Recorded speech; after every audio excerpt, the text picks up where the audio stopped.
sacrifice fly and an RBI, and then also he walked to come around to score back in the fifth in yesterday's contest. So he'll look to extend that streak here and try to find a way on base, something that no other Whitecap has done so far. 0-2 pitch. Big sweeping breaking ball, but it's unable to find the zone, and the count is 1-2 here. Yep, that was definitely one of those chase pitches right there. That's a great spot to throw that pitch, as it was a tough take by Castanon.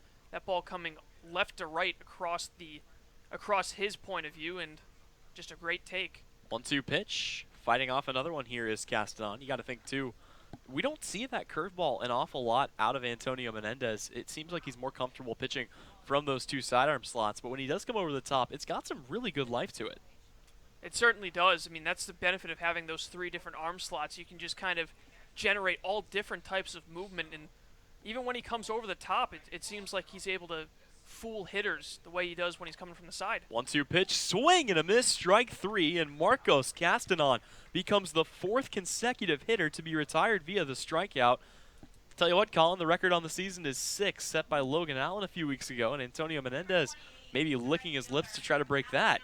Yeah, it's definitely helped him out that he's been able to to add 4 of them so far in the first 5 batters he's faced. And this is against a great lineup, honestly. So it's really impressive to see him dominate hitters the way he has, as the first pitch to Tyler Gentry misses outside. Yep, but now he'll be faced with his tallest task yet, facing off against Tyler Gentry, who is arguably the hottest bat in this lineup, as the 1-0 pitch will miss well outside.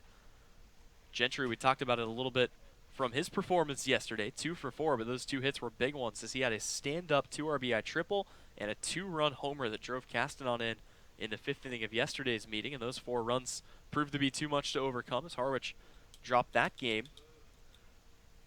Here it's a 2-0, and this one will be fouled back to the screen, as Menendez keeping everything down in the zone here to Tyler Gentry. Doesn't want to make the mistake of leaving anything up. And you'd mentioned that Logan Allen has a record of starting pitching so far this season with 7 strikeouts, and it's ironic because that took place in the opener where Menendez struggled, so looking for redemption in the sweetest way possible. 2-1 pitch. It's going to just miss inside, and it's 3-1. And actually, the game I was referring to is the one here at White House Field where he retired, I believe, the first 7 guys in a row via the strikeout. I'm trying to remember the exact date on that one, but one of the more ridiculous pitching performances we've seen is here will the first base runner will find his way on. Tyler Gentry reaches on a walk, and with 2 away, the Brewster Whitecaps have a runner on here. Yeah, that's right, actually. As you go back to June 16th is when he struck out 10 batters through 6 innings, just 3 hits allowed. A phenomenal performance, and he was actually getting redemption himself after getting the no decision the last time those 2 teams faced each other in the opener. Yep, and one of the guys that gave the runs up was Antonio Menendez, but he has looked awfully good here through the first 1 2/3. He will face off against Luke Berryhill, one of the new faces here to the Brewster lineup. Berryhill came in and got a pinch hit at bat yesterday where he was able to reach on a walk. So he'll watch the first pitch in here for a ball. But aside from that, did not see action yesterday. Here he's hitting with a runner on first and 2 away here in the 2nd inning. Menendez comes set from the belt and brings the pitch home. Fastball is in there for a strike. That'll even the count at 1-1. Berryhill uses a pinch hitter as well yesterday. Came in for Eric Fago and drew a walk in the bottom of the 8th inning. So here comes the 1-1 pitch. This one's going to be swung on and foul away. So Menendez will get ahead of yet another hitter. And so far for Luke Berryhill, let's take a look at what he's done. And my goodness, has been a small sample size, but through 6 games, he is hitting a cool .385 on the season. A couple of doubles for him, a run scored, a walk, and a strikeout. Yeah, definitely some solid hitting stats for the redshirt sophomore, and just a handful of at-bats so far. 1-2 pitch, swung on and missed. Antonio Menendez is tearing through hitter after hitter. That's strikeout number 5, and the inning is over. We go to the home half of the 2nd. Still a 2-0 lead for Harwich here on 4th of July. After this, more baseball coming at you. You're watching Harwich Mariners Baseball here on the Mariners YouTube Network.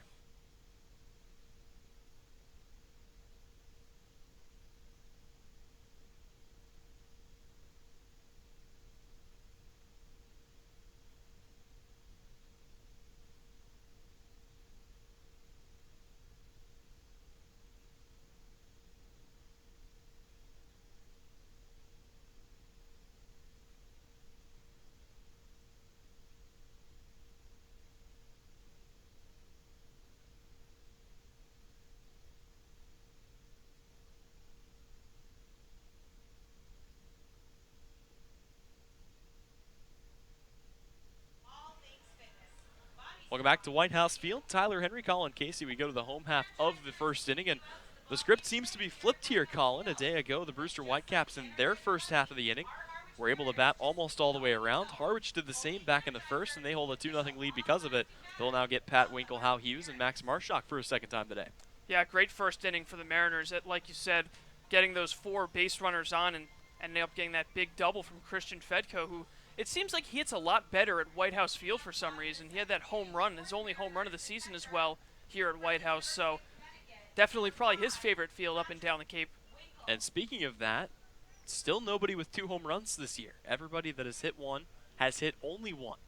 Joey Weimer, Tyler Keenan, Nico Cavadas, Daniel Cabrera, John Fedko, Corey Acton, and of course Jackson Greer, as this one is smoked into left center field. Chasing it back all the way to the fence and making the catch in center is Brett Auerbach. So, tell you what, maybe Pat Winkle heard me, wanted to join the 1 home run club there, as he put a pretty good charge into that one, but it's to no avail, and that'll bring Hal Hughes up for the first time today. Yeah, it was a good showing of opposite field power by Winkle, hitting it out towards that left center field area, but unfortunately for him, a ton of speed for Auerbach, and he was able to run that down relatively easily for out number 1.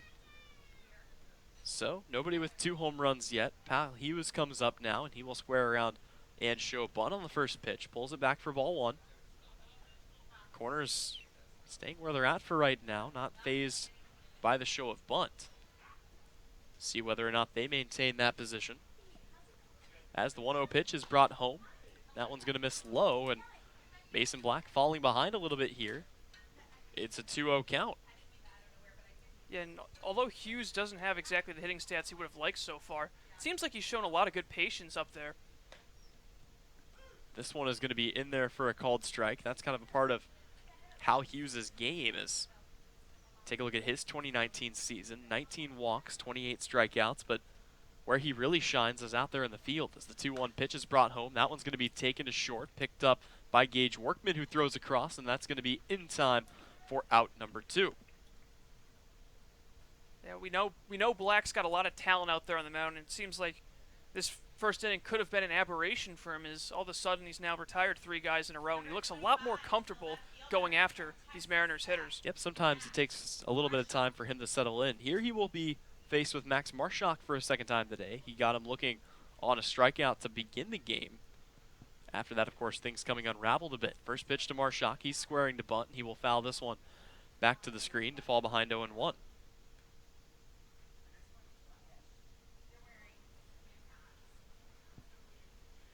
So the Brewster Whitecaps looking to get a little momentum going here, as the 0-1 pitch is to Marshak is going to be taken for a ball. Of course, we all remember the Brewster Whitecaps started their season off 0-4. They were in the basement of the Eastern Division and then turned around and ripped off 6 straight wins and a tie, as the 1-1 is going to be in there for strike 2.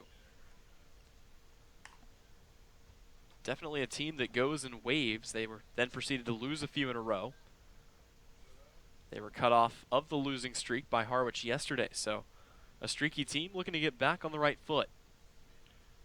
Mason Black taking a long look in here, trying to get the right sign, and time will be called.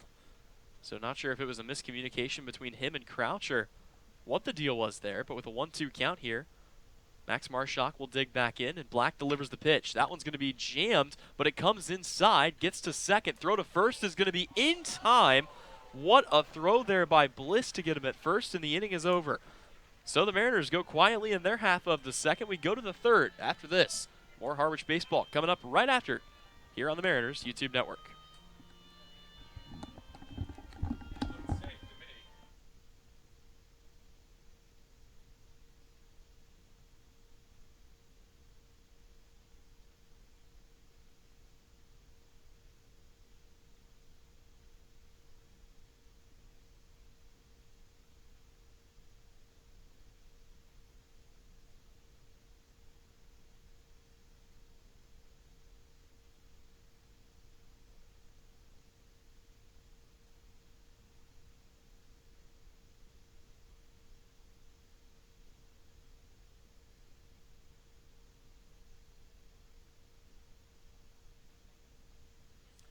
Hello, everybody, and welcome back to White House Field. I'm Tyler Henry, and as we head to the third, I'm joined by a special guest. It'll be John Fedko. father of Christian and Kyler Fedko, Pittsburgh sports broadcasting legend, and everything else that you can really imagine. And John, thank you so much for joining us here today. Beautiful day out here for some baseball. Well, first of all, humbled to be on your broadcast, and really humbled to have my sons playing in the Cape, in a beautiful, beautiful area of the country to be on the 4th of July. I couldn't imagine a better place to be in the 4th of July than Cape Cod. Fair enough. And the weather has been great. Everything has kind of worked out after a lot of rain. And Bourne actually gets the day off today, which alleviates your pressure a little bit as Kyler able to take the day off. And you can come watch Christian play. And as really quickly, it'll be Tyler Hardman, Josh Crouch, and Ryan Bliss coming up here for the Whitecaps. But I wanted to ask, how are the logistics on that?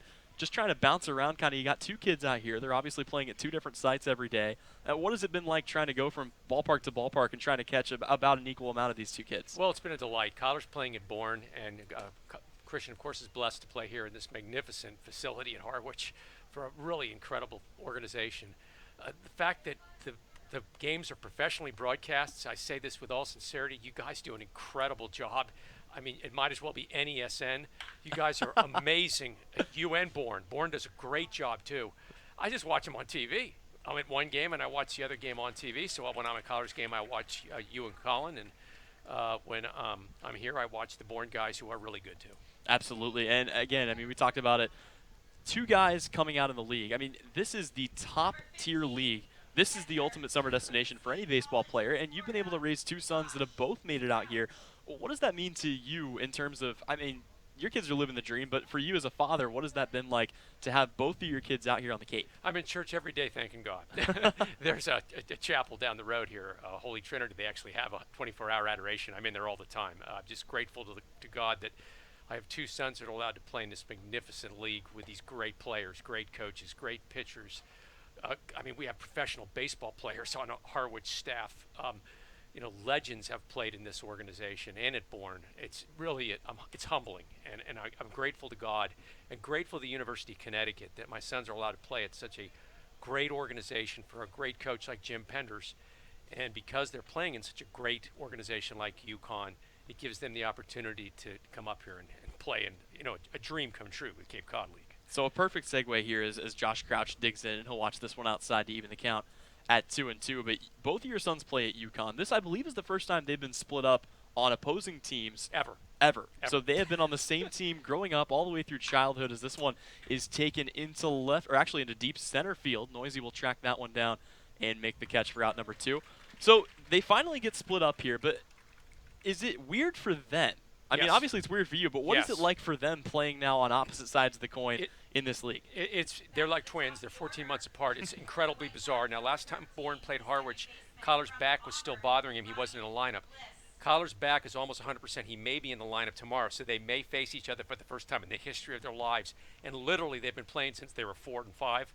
They've never played against each other, ever. They have never, ever played on a separate team. It's going to be remarkable if either of them are in the other opposite side of the line, and let's say like Christian robs Kyler, it'll be remarkable. This one smashed back at Menendez, who has a heads-up play. He'll flip to first, and that will do it for the inning. And for the time being, we will actually keep it right here. So as we work our way to the other side, Harwich will have Noisy, Cabrera, and Cavadas coming up to hit. I wanted to ask you about this. You talked about UConn. Obviously, both of your sons playing on the playing for the University of Connecticut. Pat Winkle is also there. And you seem to think that this might be the year for UConn. So go ahead and give me your sales pitch on the UConn Huskies to potentially win maybe a national title or at least make a deep run in 2020. I definitely think the national title contenders. I'll tell you right now, they're going to Omaha. You can write it down. I really believe this team is going to Omaha. I think that Jim Penders has put together a great team, and they've just got a transfer in from Vanderbilt, and I hear this kid is really, really good. Josh McDonald does an unbelievable job with transfers. He's the legendary pitching coach at UConn. Jeff Horrigan does a great job recruiting hitters. And, of course, Jim Penders, I believe, is the best college baseball coach in baseball. And Pat Winkle is a first-round draft pick. That's my opinion. I know he was drafted late by the Yankees out of high school, but he is an unbelievable catcher defensively and offensively. Carl Johnson, who's pitching for Bourne, is a great pitcher. Caleb, I think it's Caleb Worcester. Yeah, Worcester. Who's playing over at Falmouth could be our closer. He is really has ice in his veins, And I think our lineup's going to be stacked. We got Paul Gazzo, who was up in the Cape earlier. He's a great player, a great hitter. Of course, Christian and Collar are playing up here in the Cape. And I think this is going to be a really great team. I've been to almost every game in the last 2 years, and we're losing some great players. Anthony Prado, Jacob Wallace. I mean, great players. But I think of the 3 years, this is going to be the best team.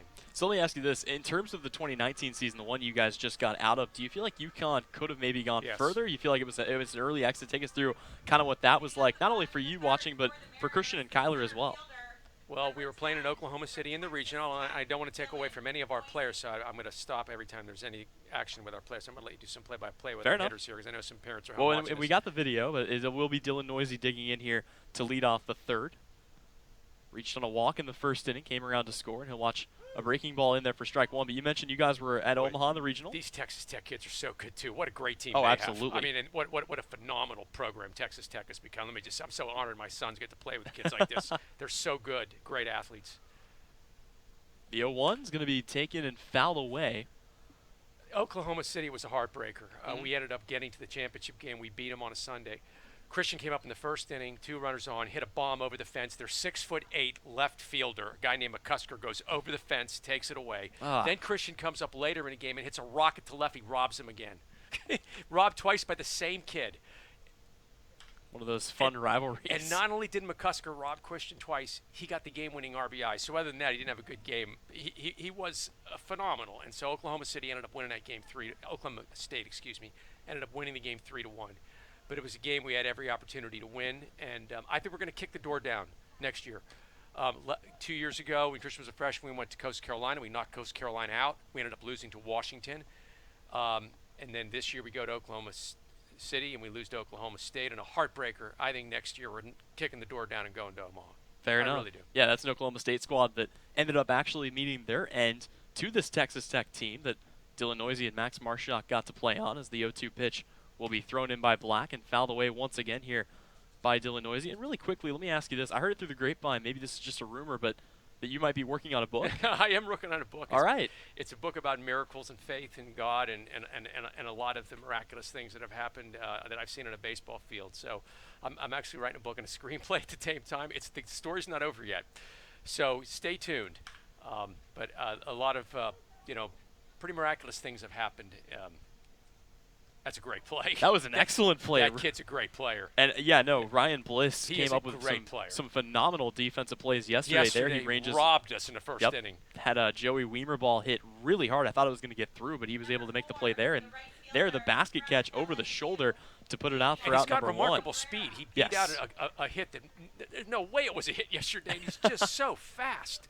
And he's like a bullet on the base paths. That's the kind of talent you see up here in the Cape. I mean, we're seeing Friday night pitchers every night in the mound, and then you're seeing, leadoff hitters 1 through 9. You know what I mean? Yeah. Either leadoff hitters or 3-4 hitters. That's what you're seeing in every lineup. Yep. They're either a leadoff guy or 3-4. I mean, so that's what the pitchers have to get through. So let me ask you. I mean, obviously you've got 2 kids, but I want to focus for just a second on Christian playing here at Harwich as the first pitch comes in here to Dylan Noisy. That'll miss outside.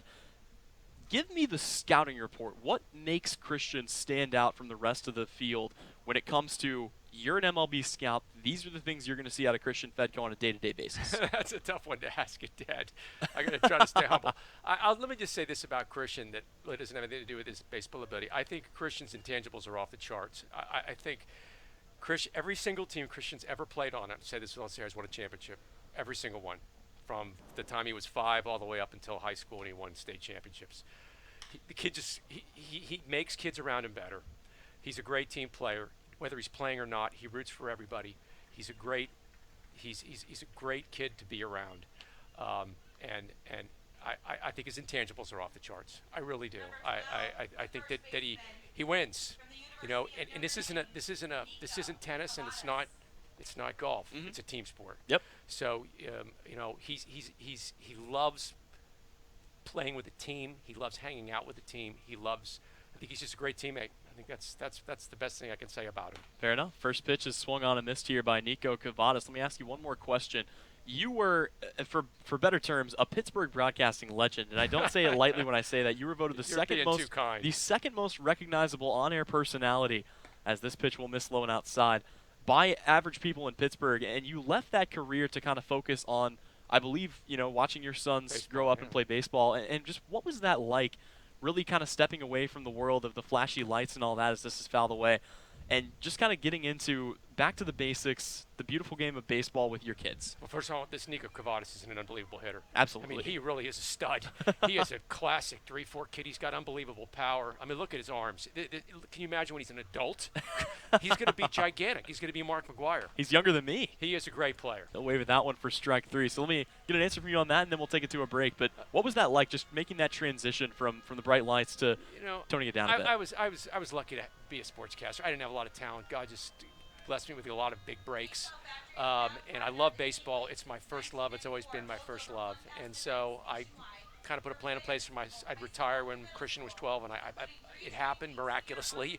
And I'm grateful to God for that. And I've been able to give my sons a lot of time, which is, throwing a lot of BP. And so I'm grateful to God that I've been able to do that. Just grateful they're here in Harwich, Tyler. Grateful they're playing for this team in this beautiful city. They have unbelievable host parents. They're absolutely incredible, they're host parents. This facility is unbelievable. This town is unbelievable. Folks, if you're listening to this broadcast and you haven't been to Cape Cod and Harwich, you need to come here. This place is maybe the most beautiful place in America. I'm saying this with all sincerity. It's been an incredible summer. It's just to be able to spend time in Harwich is remarkable. It's a remarkable place full of remarkable people. It's a great place to be, Tyler. John, thank you so much for coming on, and we'll see you throughout the rest of the Thanks, season. Tyler. Have a great day. Thank you. Sorry to take your time. Your broadcast partner. All right, God bless you guys. Thank you. Happy 4th of July. Happy 4th to you as Thank well. you. So we'll bring Colin back on here in a minute, and we'll be heading on to the 4th inning. Colin will be taking over here. But Antonio Menendez back out here for another frame. And Colin, he's looked pretty unhittable here through the first part of this game. He has looked absolutely dynamite, retiring 6 guys via the K. He certainly has been. First of all, it was really great to have John on and talk about both his experience raising his sons as well as his career in sportscasting as the first pitch misses inside. But, yeah, I mean, Menendez has looked really sharp out there, and I can't it's really amazing to see how well he's kind of grown ever since that first start. It's just been remarkable to see him play as that pitch is swung on and missed 1-1. Yep, he's gotten better day by day, and this has kind of been the peak here as he's been thrown into a pretty big spot. Obviously, Harwich needing a win, and they turned to him to get the victory, and so far things have looked so good. 1-1 is swung on and missed by Gage Workman, so he's down in the count 0-2, and now looking to pick up strikeout number 6 is Menendez. Hasn't had to go from the stretch a whole lot other than the 2-out walk back in the second to Tyler Gentry as that ball is hit in the air out towards left field, sinking fast, but coming in to make the play is Marshak, playing left field instead of center, his natural position, and that's out number 1. Yep, so Workman is down here. Collette will come up after him, and really only the one mistake that he made. You mentioned the Tyler Gentry walk back in the second. Aside from that, he has just been rolling through hitter after hitter. He hasn't given up a single hit yet, which is something that he had kind of been doing in droves through the earlier performances out of him. But, it's been better and better game by game, and we'll see what he's got in store here for TJ Collette. First pitch is swung on and missed by Collette, who actually struggled yesterday in the win against Harwich. Went 0 for 4 with a couple of groundouts, a line out, and a fly out. So that coming off of his last game against Harwich before yesterday, which he had 2 home runs back here at White House Field. Looking to make it 3 at the ballpark on the season. He takes a big cut and falls behind 0-2.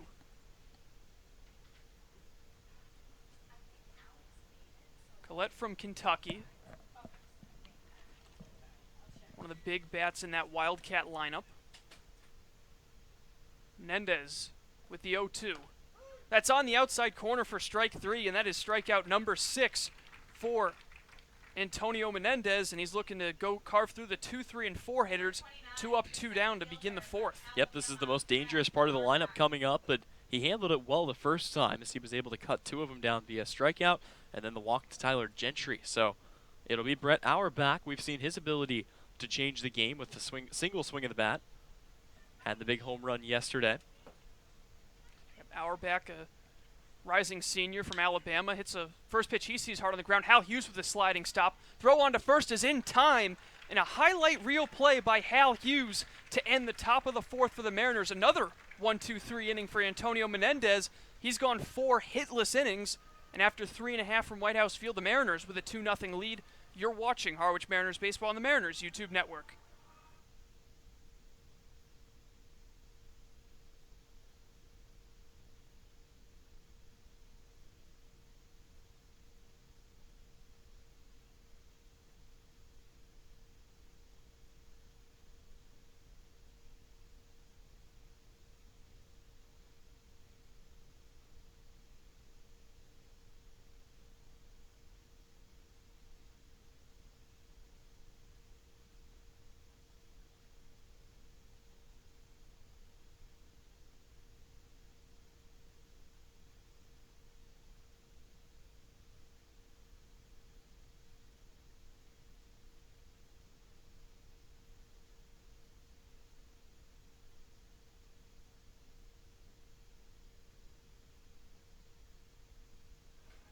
Two nothing Mariners the lead after 3.5 on this Independence Day, as a couple of runs on the 2-run double by Christian Fedko have the Mariners ahead, trying to get some revenge over the Whitecaps after dropping the first 2 games on the season to them, including one yesterday. And Tyler, it seems like the offense is really out there to rally around a great pitching performance so far from Antonio Menendez. Yeah, and interestingly enough, it's been the same as what we've seen in the past couple of games. They went really, really hard early on back in the first inning, but they've gone quietly since then.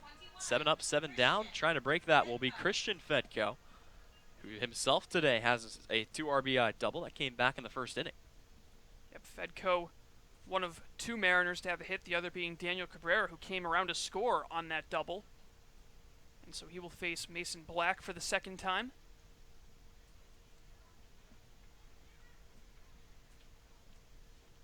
And so the freshman out of Lehigh delivers the first pitch of the bottom of the 4th, and it is ripped foul just past third base bag. Yep, and Fedko, he hasn't seemed to have missed a beat. We mentioned the arm wrist injury that he took after he was beaned, but he seems to have bounced back perfectly, and he'll stand in here looking to extend what's been a pretty good hitting streak for him. The 0-1. That misses outside, and Tyler, we could see from the start after he got hit in the hand that he really didn't seem like he was himself, especially in the field with those 2 errors that followed. Yep, the first 2 errors that he had really made all season long, and that turned into a pretty tough defensive stretch for the Mariners. So this one will miss low. Yeah, it seemed like after that, the next couple of games that they played in, they had at least 1 error after going with a clean sheet there for several games to start the season. So trying to get back on the right track. So far, no defensive miscues for the Mariners today. Black's 2-1 is a curveball missing just outside, so maybe Black pitching a little bit more careful to Fedko this time around after being burned with extra bases in his first plate appearance. Infield respecting Fedko's power, all of them playing well behind the bags. As the 3-1 misses high, so Christian Fedko with a leadoff walk, he reaches base for the second time in this contest, and that'll bring up Corey Acton, the third baseman out of Florida, who's 0 for 0 with a walk. Yep, and Acton, I mean, he's, again, a true believer in the three true outcomes of baseball. As almost every at-bat he's had has been either a home run, a walk, or a strikeout. Adam Dunn, one of those who really perfected that. Longtime Cincinnati Red who belted over 400 career home runs. So Fedko on first base, Acton the batter. And Black will throw over and pick off not in time. As we had mentioned in yesterday's broadcast, Fedko without a steal this season. He hasn't even made an attempt. Yeah, but he's garnered a lot of attention from opposing pitchers over there on first base. They know the kind of speed that he has, just hasn't really had an opportunity to showcase it and try to swipe a bag this year. A lot of space down that first base line in right field if Acton wants to pull a ball, but instead he swings and hits his ball to straightaway center field, sending back the center fielder Auerbach, and he makes an over-the-shoulder catch for out number 1. A busy start to this game for Brett Auerbach.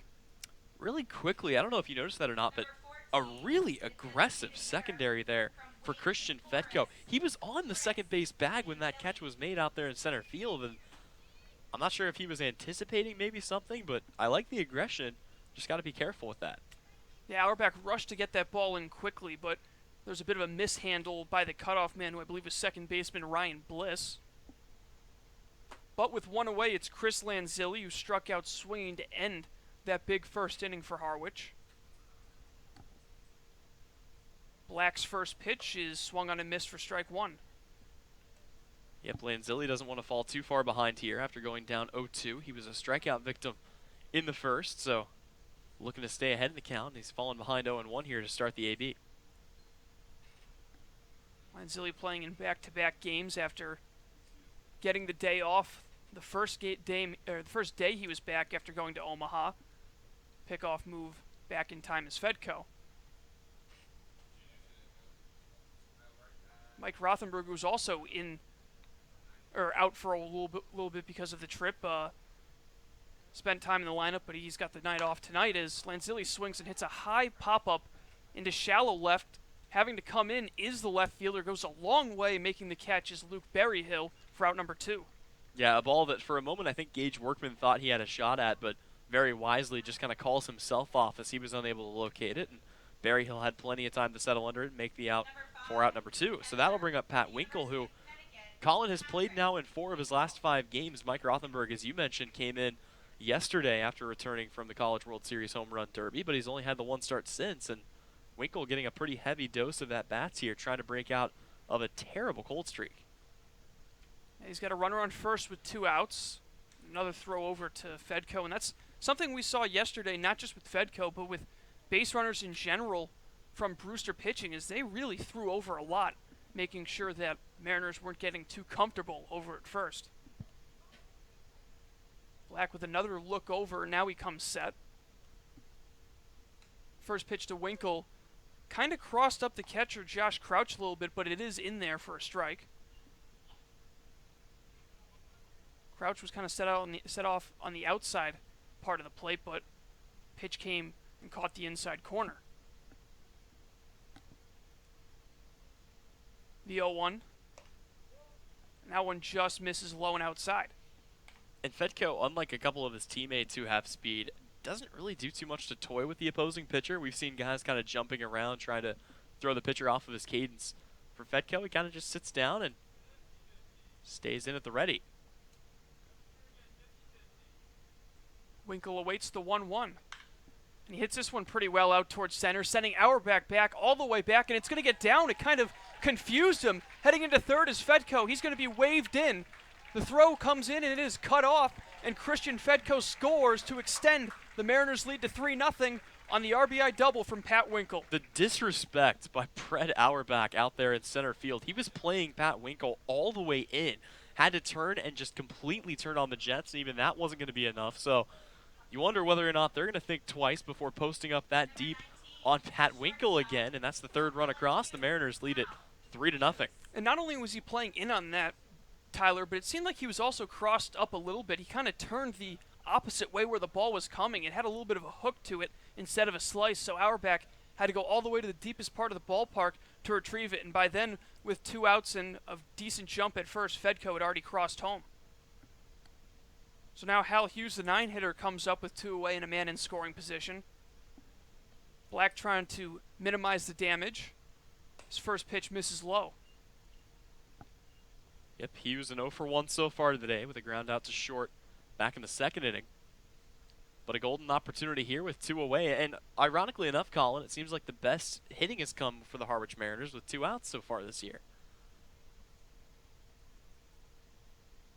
Yep, another rally with 2 outs to add an insurance run, and as that ball sent high in the air into shallow center, Gage Workman will head behind second and make the catch to retire the side. But an RBI double by Pat Winkle pads the Mariners' lead. They now lead it 3-0 after 4 on this Independence Day of Mariners baseball.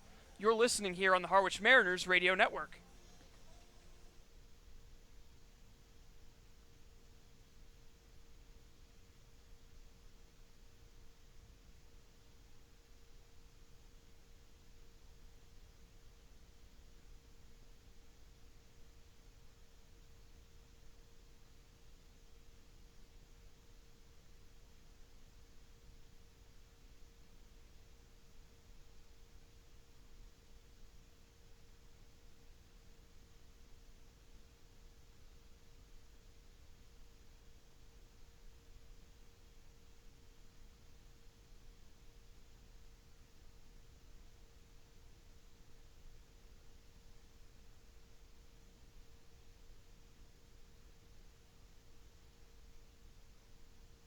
Welcome back to White House Field. Tyler Henry alongside Colin Casey would like to remind you that today's game is brought to you by Curry College. Curry College offers 14 NCAA Division III athletic teams in sports such as football, baseball, softball, basketball, hockey, soccer, lacrosse, tennis, cross country, volleyball, and so much more. Read about the success of the Curry Colonels and their championship teams. It's all online at www.curry.edu. So out for his 5th inning of work is Antonio Menendez, and boy has he earned it. Going the first 4 innings, just shutting down these Brewster bats, giving up no hits and striking out 6 batters so far. Yep, they have looked completely dumbfounded trying to hit off of Antonio Menendez, and he's been given some much-needed run support as his team leads it 3-0, heading here into the home or the visitors' half of the 5th. So it'll be the 5-hitter Marcus Castanon leading things off. First pitch he sees is in at the knees for a called strike. Castanon, one of those 6 strikeout victims, striking out swinging back in the 2nd. 0-1 from Menendez is a hard grounder to short. Hughes plays it perfectly. Throw across the diamond is in time, so just 2 pitches and another batter retired by Antonio Menendez, 1 away in the 5th. Yeah, Pal Hughes has been awfully busy over there at short so far today. He's already been involved on a number of plays. Get you caught up really quickly around the league, as always. Or not as always, but I'd like to remind you that Bourne and Wareham are on an off day. Orleans currently leading 1-0 at home against Chatham, looking to get some revenge and continue their hot streak. Whitey is up 5-4 on Hyannis. That ball is hit a ton out towards center field. Going back and waiting under it on the warning track is the center fielder Dylan Noisy. And guess who? Once again, Tyler Gentry gets a hold of one, but that ballpark in center field just a little bit too deep for his liking, and there are now 2 away in the 5th. As soon as that ball came off the bat, you and I had the same thought, and that was, has Tyler Gentry done it again? He has been a Mariner killer so far this season, but fortunately that ball stays in the park. Final score to give you an update on the top of the 8th at last check. Falmouth leading Katuitt by a score of 3-1. So Katuitt on the fall, Falmouth on the rise. First pitch to Luke Berryhill with 2 away, misses down and in. Berryhill supporting a red, white, and blue arm sleeve on his left arm. Excuse me, his right arm, as that ball is chopped foul. Berryhill from South Carolina, he struck out swinging to end that 2nd inning, in which Menendez posted half of his strikeouts, 3 of the 6. 1-1, a jam shot towards the left side of the infield. Hughes moving back to make the catch, and it's another 1-2-3 inning for Antonio Menendez. He has now retired 10 consecutive batters dating back to the 2nd inning. We're halfway through this one on Independence Day. Harwich Mariners enjoy a 3-0 lead. You are watching Mariners baseball on the Harwich Mariners YouTube network.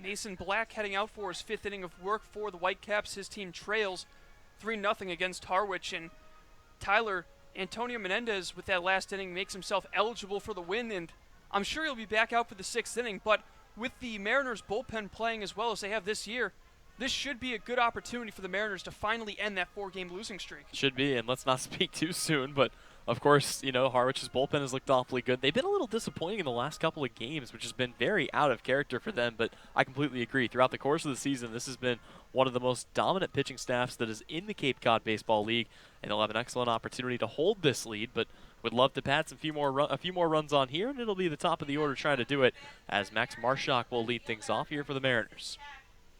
Marshak 0 for 2, both his at-bats coming in the first 2 innings. This time he's been waiting all the way to the 5th to bat once again, but 0 for 2 with a strikeout looking and a ground out to short.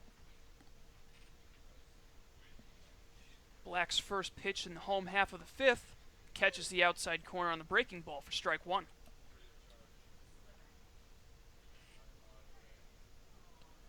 Marshak, one of the last arrivals for the Mariners this season. He waves at a pitch and falls behind 0-2. Really quickly, I want to go back to a point we made yesterday, and that was that it seemed like there were a lot of people out there at Stony Brook Field. How about this? 1,812. That's one of the better attendance records that we've seen so far this year. Yeah, anything it seems like above, I would say 1,300 to 1,400 is definitely a great, great crowd to have, as the 0-2 misses, so Marshak trying to fight back in this at-bat. And the 1-2 misses outside as well, so some solid patience being shown so far by Mariners pitchers this evening. Even being put in these tough counts, they've been able to battle back. We saw a little bit of that yesterday as well. Of course, Daniel Cabrera working that late walk, as that's a chopper towards the catcher. Crouch bobbles it, and he has no play. Josh Crouch tried barehanding that as it was just a 4-footer in the grass, but it's going to be an error by Crouch, and the leadoff man is on to begin the home half of the fifth for Harwich. Well, once again, the Max Marshak speed down the line is something that all defenses fear, and it's caused a lot of problems this year. Normally you just kind of compose yourself and make that play. It's still tough, but you get the feeling with Marshak just streaking down the line that you don't have as much time, and that leads to a throwing error that will ultimately put a guy on base here for the Mariners with nobody out. 24th error of the season for the Whitecaps, and their 4th in their last 2 games. Team that is second to last in the CCBL in fielding percentage. Showing to bunt is Dylan Noisy, but he will pull it back for ball 1. Yeah, we'll see whether or not they want to play a little small ball here and try to pad some runs on. We've seen it a time or two this year. The hit and run's been on quite a bit, and we've seen a number of guys bunt players over to second as well. The only team worst fielding-wise this year has been Hyannis, and boy, they've really been having a tough season in all aspects, as that pitch actually evens the count at 1-1.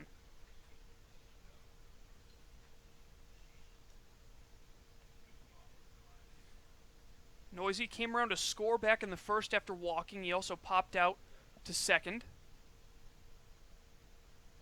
So he's looking to pick up his first hit of the evening as another pickoff, and Marshak back with a dive.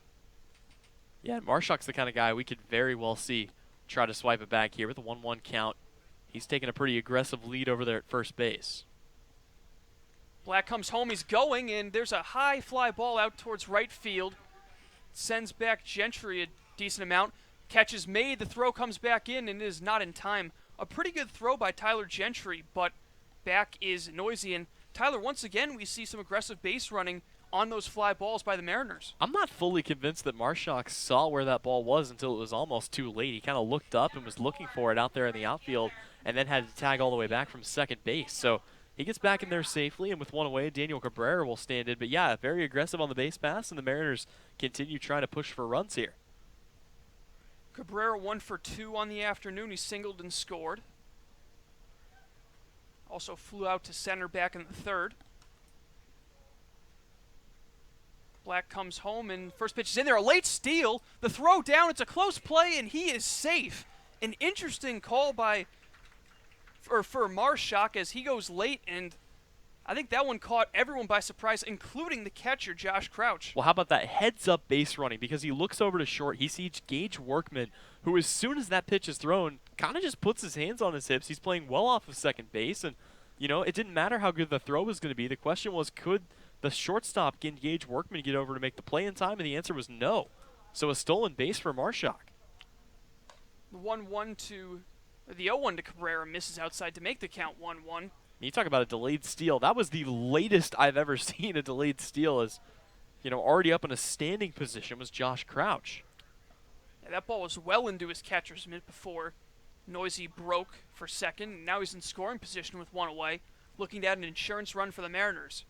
Black's 1-1, and Cabrera out in front of it, chops it foul towards the Brewster dugout. So with the speedster over there on second base, there are plenty of options here for the Mariners to find a way to get him home. They've only stranded 3 runners so far in this game, and they've brought in as many, so that's a pretty good ratio to have, all things considered. Only one guy left in scoring position in this game. Runner going once again, and how about this for an aggressive play?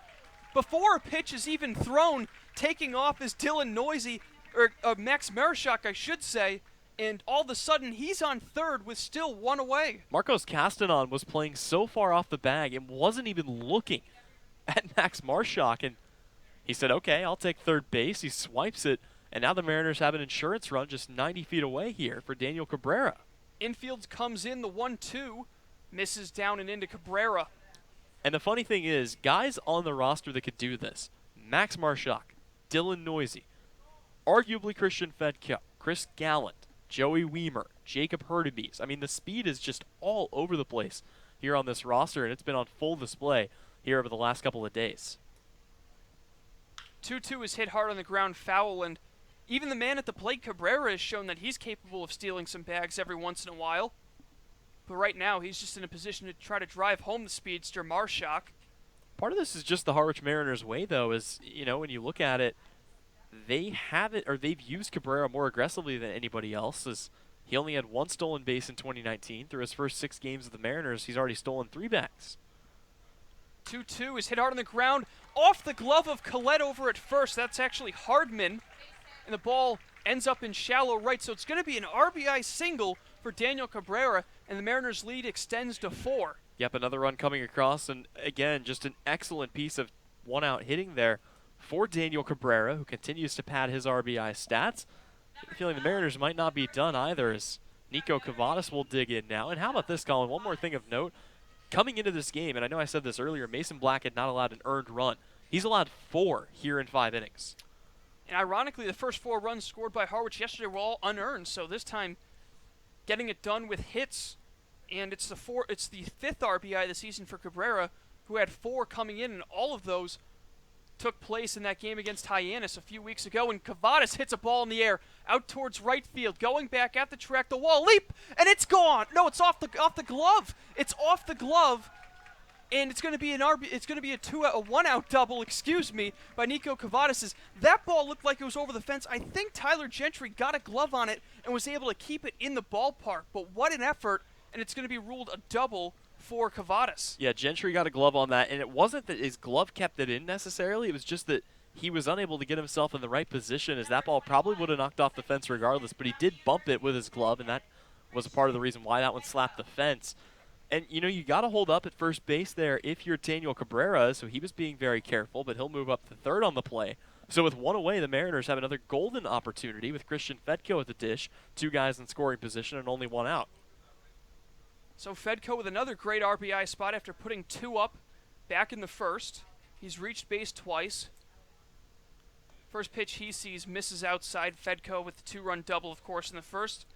And then a leadoff walk in the fourth, in which he came around to score on a Pat Winkle double. Yep, he has contributed to a run being scored in both of his at-bats here so far today, and looking to extend that streak here. Even something deep in the outfield should be good enough to score Daniel Cabrera from third.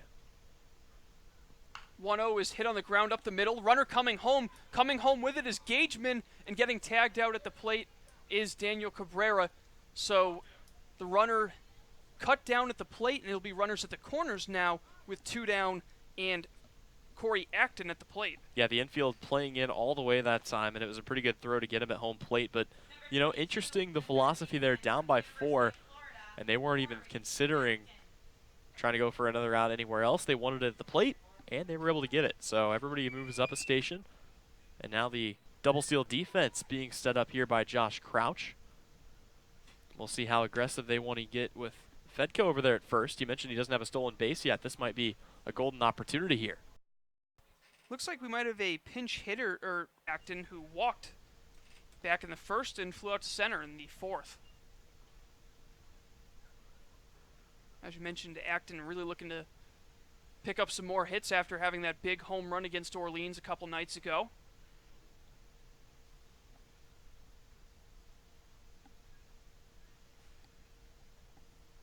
And a pickoff move, a close one. Good tag by Hardman, but back in time on the dive is Christian Fedko. Yeah, we've seen a number of close plays over there at first base as opposing pitchers. They know that Harwich likes to be aggressive, and so they keep guys kind of on the outside. Pretty big leads for everybody over there at first. The 1-0 on the outside corner for a strike.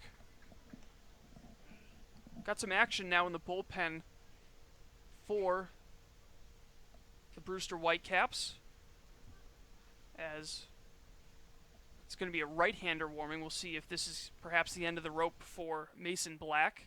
He's having his toughest outing so far this year, and over yet he's got Warren Nicholson may have just prevented another one from coming across for Harwich, is completely by accident. He just happened to be in the right spot.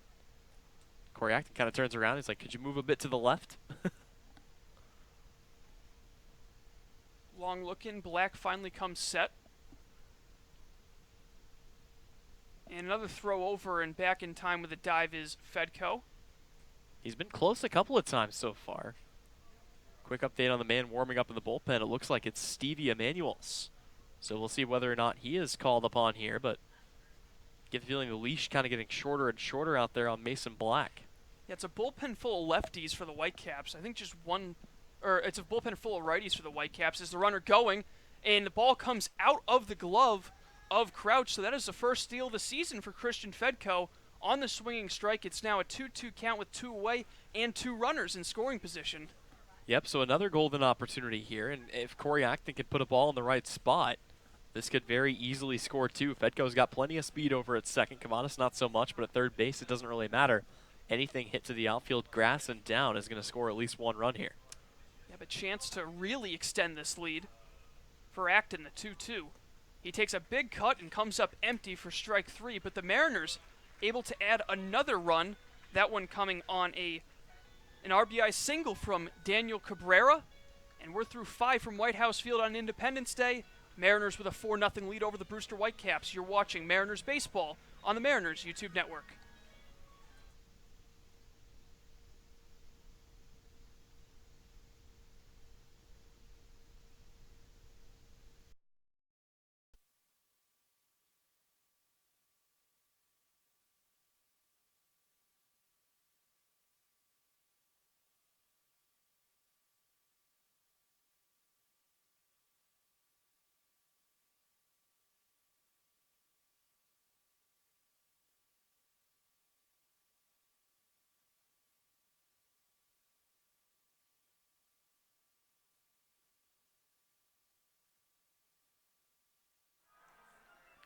We head to the 6th, and Antonio Menendez continues his longest outing with the Mariners. It's been 5 innings pitched so far, and Tyler, he's just been really on his game. I mean, at this point, why not? Keep in mind, Antonio Menendez has allowed just 1 base runner. It was a walk that reached back in the 2nd inning. Aside from that, nobody has gotten on, and he heads into the 6th here looking to continue nursing this. And I mean, why not? He has looked pretty much unhittable, and he's been pitching to contact. Not an overwhelming amount of strikeouts, just 1 in the 4th inning after getting the 1-2-3 inning in the 2nd via strikeouts. So pitching to contact, it's been working. Guys can't really hit him solid. And Hardman hits one out towards left center field. Back at the wall. It is gone. Tyler, you gave him the kiss of death there. I sure did. And the Brewster Whitecaps are on the board. The score now 4-1. I'd like to apologize to the fans, the team, and Antonio Menendez. That is 100% my fault, and I will wear it wholeheartedly. But still a 3-run lead here for the Harwich Mariners. That broadcaster's curse is so consistent. Unbelievable, as Hardman just gets all of that one. He was hitting a $195 coming into the game, but a huge swing gives him his 3rd homer of the season. He's got a lot of power, and he shows it off there. So the lead down to 3, the first hit of the game allowed by Menendez, and he will now be greeted by Josh Crouch looking to rebound. Maybe we should talk about how Harwich keeps losing to Eastern teams more often. It works both ways, right? We sure hope so. As the first pitch to Crouch catches the outside corner. I mean, an excellent start to the day as the first 6 guys that he retired, 5 of them came via the strikeout. And that's more like it, as he's able to get him to swing and miss and fall behind 0-2. Crouch in his only at-bat flew out to center in the 3rd. The 0-2 from Menendez misses low and outside, and despite giving up the home run, Tyler, I remember in one of his earlier appearances, Menendez gave up a solo shot, but he ended up going 3 innings and really looked strong after that. So we'll see if he's able to kind of continue that same attitude after giving up the home run to Hardman, as that ball is chopped foul. Yeah, and I'm going to bring up another point, too. You could tell this team really liked what they saw in Antonio Menendez because he had a tough outing early in the season. Keep in mind, he was on a temp contract. It would have been very easy after giving up the 4 runs in the opener to let him go, but they kept him around. They gave him a couple of more opportunities, and he's really made the most of them. And again, I mean, that just goes to show they knew something that everybody else didn't going into that. Swing and a miss, strike 3, and there's a great bounce back at bat as he sets down Josh Crouch, the catcher, via strikeout, and there's now 1 away in the top of the 6th. So Ryan Bliss will come up the bat, but really quickly, let's give you an update around the league. Falmouth at last check going into the 9th inning was up on Katuitt 3-1. Hyannis with a pinch hit RBI triple is able to score a few runs and go on top of YD. They lead at 7-5, and Chatham is up on Orleans 4-1. There's a hard hit ground ball just inside the third base bag, fair down the line. Going into second, a great throw, and unable to hang on to it is Fedko, but what an absolute laser from Max Marshak. However, it's all for naught as in standing with a double is Ryan Bliss. I think the 2 best throws we've seen this season have both come from Max Marshak, and both have not resulted in an out. He threw a laser strike to home plate during his debut, and then that one that, you know, really, Ryan Bliss is a fast guy. He was turning the corner, should have been dead to rights to the base, but Marshak delivered a strike that, if hung on to, would have probably resulted in a run or an out for the Mariners. So now a runner in scoring position for Brewster. Already 1 home in the inning. And now with Bliss on second, it's Workman at the plate looking to drive him in and effectively cut this lead in half. As that pitch misses outside, Workman 0 for 2 with a strikeout and a flyout.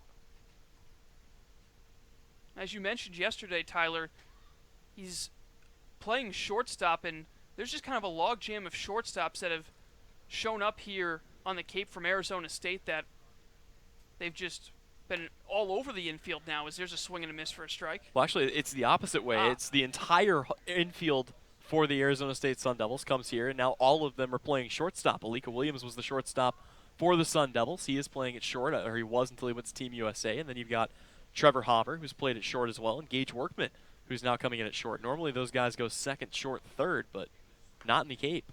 Waving at that pitch and missing for strike 2 is Workman, and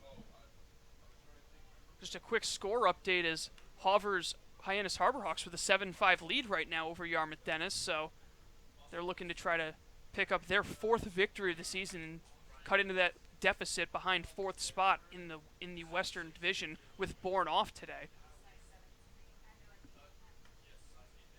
1-2 to Workman is low in the dirt. It's crazy to think that if Hyannis can hang on and win this game, they're only 1 win away from being a playoff team in the Western Division. I mean, that is really fascinating considering how poorly they've played this year, but Bourne has left the door wide open. Heck, they've ripped the door off the hinges and just kind of left that gaping hole there for the Harborhawks. And you know, anything can really happen if you're just able to get a chance in the playoffs. That ball hammered on a ground ball down the right field line foul. I mean, you look at the 2011 St. Louis Cardinals, they just barely got in the playoffs, and a couple of times during that run, they had to come back from being down to their final strike. And this was a team that had to come back from an 8-game deficit, I believe, against the Atlanta Braves in the last month of the season. So as long as you're given a chance, you never know what can happen, especially in a league like the CCBL. 2-2 to Workman. Just below the knees, the count is full. Yeah, and a team that knows more about that here in the Cape Cod Baseball League is the Brewster Whitecaps, as they were the last team into the Eastern Division playoffs last season and came in to face off against YD, the team with the best record in the East. They knocked them off in a 2-game sweep and moved on to lose to Chatham, who would move on to lose to Wareham in the final. But all it takes is a shot.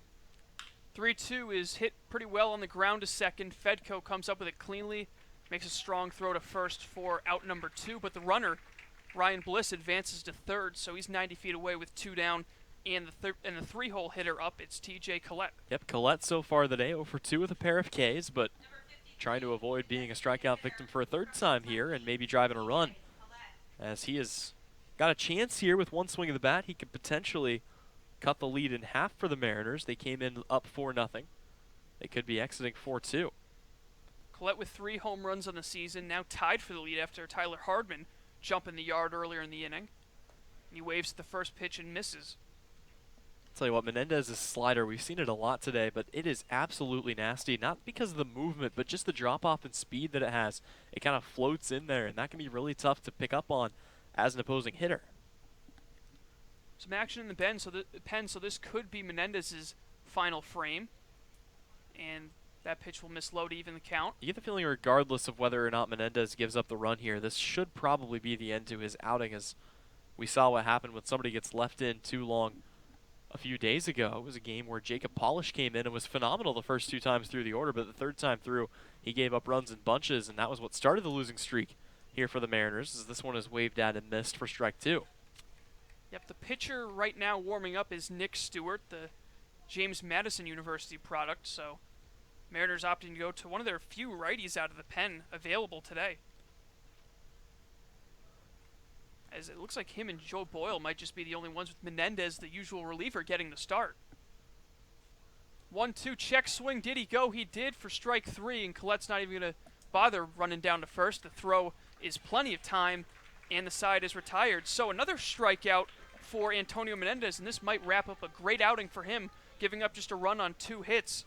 After 5.5, the Mariners now with a 4-1 lead. You're watching a July 4th edition of Harwich Mariners Baseball on the Mariners YouTube network.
New pitcher set to go now for the Brewster Whitecaps, and it will be the right-hander Stephen Emanuels after Mason Black going 5 innings, giving up 4 earned on 5 hits, walked 3, struck out 3, and definitely not the outing he was looking for today, Tyler. Yeah, I mean, you come into a game after having pitched as many innings as he had been completely shut down, and you mentioned he had only given up the 1 run. It was unearned, but, you know, it came in the day, and Harwich really got to him. This is a team that, you know, eventually you get to a point where you're due for a win, and the Mariners here on this skid really needing some positive momentum to go their way, especially coming into a stretch, Colin, where you and I have kind of joked that they might even themselves up at 500 again, as their next 4 games will be against the West, a division that they've gone 7-4 against this year.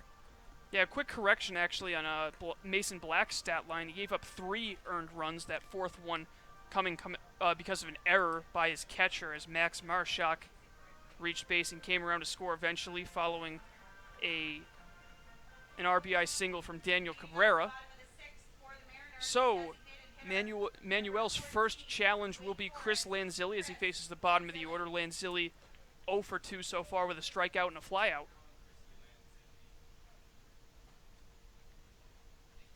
Lanzilli, the right-handed hitter out of Wake Forest.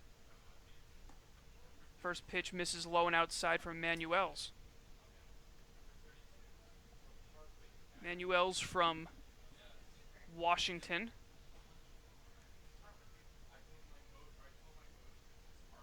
He throws one that ends up in the opposite batter's box, well outside and low. It'll be 2-0.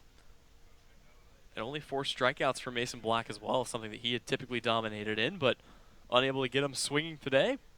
So it'll be up to Stevie Emanuels to try to stop the bleeding a little bit here. His team trailing by 3. 2-0 is ripped foul towards the Harwich dugout, and 3 walks from Black, and that's kind of up to par with what we've seen from Whitecap pitching this year, as they have the second most walks in terms of pitching this year with 80. So definitely some control issues from some of those arms.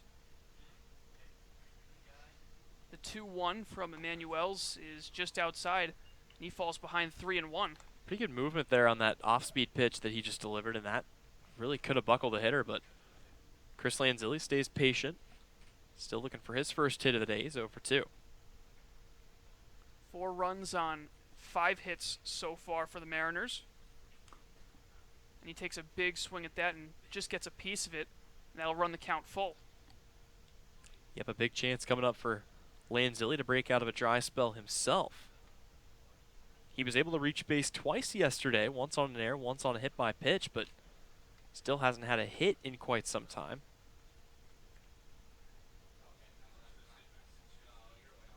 Long look in by Emmanuel's. And his 3-2, a check swing, misses for ball 4 and gets all the way to the backstop. He can't see it. Lanzilli's going to take off. He still can't find it. Lanzilli finally heads to second, and he's going to be in there easily as Josh Crouch continues to have a rough day defensively behind the plate. He took a very long time locating that baseball. So that's going to be ruled as a walk, and then Lanzilli moves up to second. And the nice thing is that rolled over to the Harwich dugout. They weren't about to help him out. I mean, they weren't going to point and tell him where the ball was, so that continued to roll. It's a good thing that it was located by Emmanuel's, or heck, Lanzilli might have had a shot at third there. Yeah, I don't think that can really be considered as an error because he didn't really make an attempt to find the ball. Yeah, no, it was just a weird. I mean, these are the beautiful things. This is what makes baseball one of the greatest sports, if not the greatest sport ever. Every time you come to the ballpark, you got a chance to see something you've never seen before. That's certainly something I really haven't seen much of before, as that pitch misses outside. And just combined with what we saw yesterday, the 5 errors from both teams, this has been a weird stretch of baseball for the teams the Mariners have played, including also that other game against Orleans where 5 errors were committed. So now a runner on second, nobody out, and a 1-0 count to Pat Winkle. That pitch is over for a strike. And you can see right now, if you look to straightaway center field, Brett Auerbach is giving him a little bit more respect this time, as he was playing awfully shallow on Winkle last time, and Pat made him pay, driving a double all the way to the fence and bringing a couple of runs in to score. Actually, just bringing 1 run in to score was Christian Fedko, who came all the way around from first. The 1-1. Swing and a miss for strike 2, and Tyler, we talked with John Fedko not only on the broadcast but before the broadcast, and he talked about Pat Winkle, and he talked about how aggressive he was at the plate and how sometimes it can really pay dividends. He was aggressive in the 4th. We'll see if that really changes the narrative of him this season. Yep, 2 of the most aggressive hitters on the team, him and Joey Weimer. We've seen what Weimer can do when he gets a hold of it. Right now, the only thing not following up is the contact for Pat Winkle. The 1-2. Hard ground ball towards the left side, a sliding stab by Workman. Long throw across and a nice play for out number 1. Workman had to go all the way to his right, backhanding it and throwing across his body to his first baseman, Hardman, and there's 1 away. Quick Cape Cod Baseball League's score update, if you will. Hyannis is doing Hyannis things as Brad Beasley hits a game-tying 2-run home run, and it's 7-7. YD and Hyannis knotted up at 7 going into the 8th inning.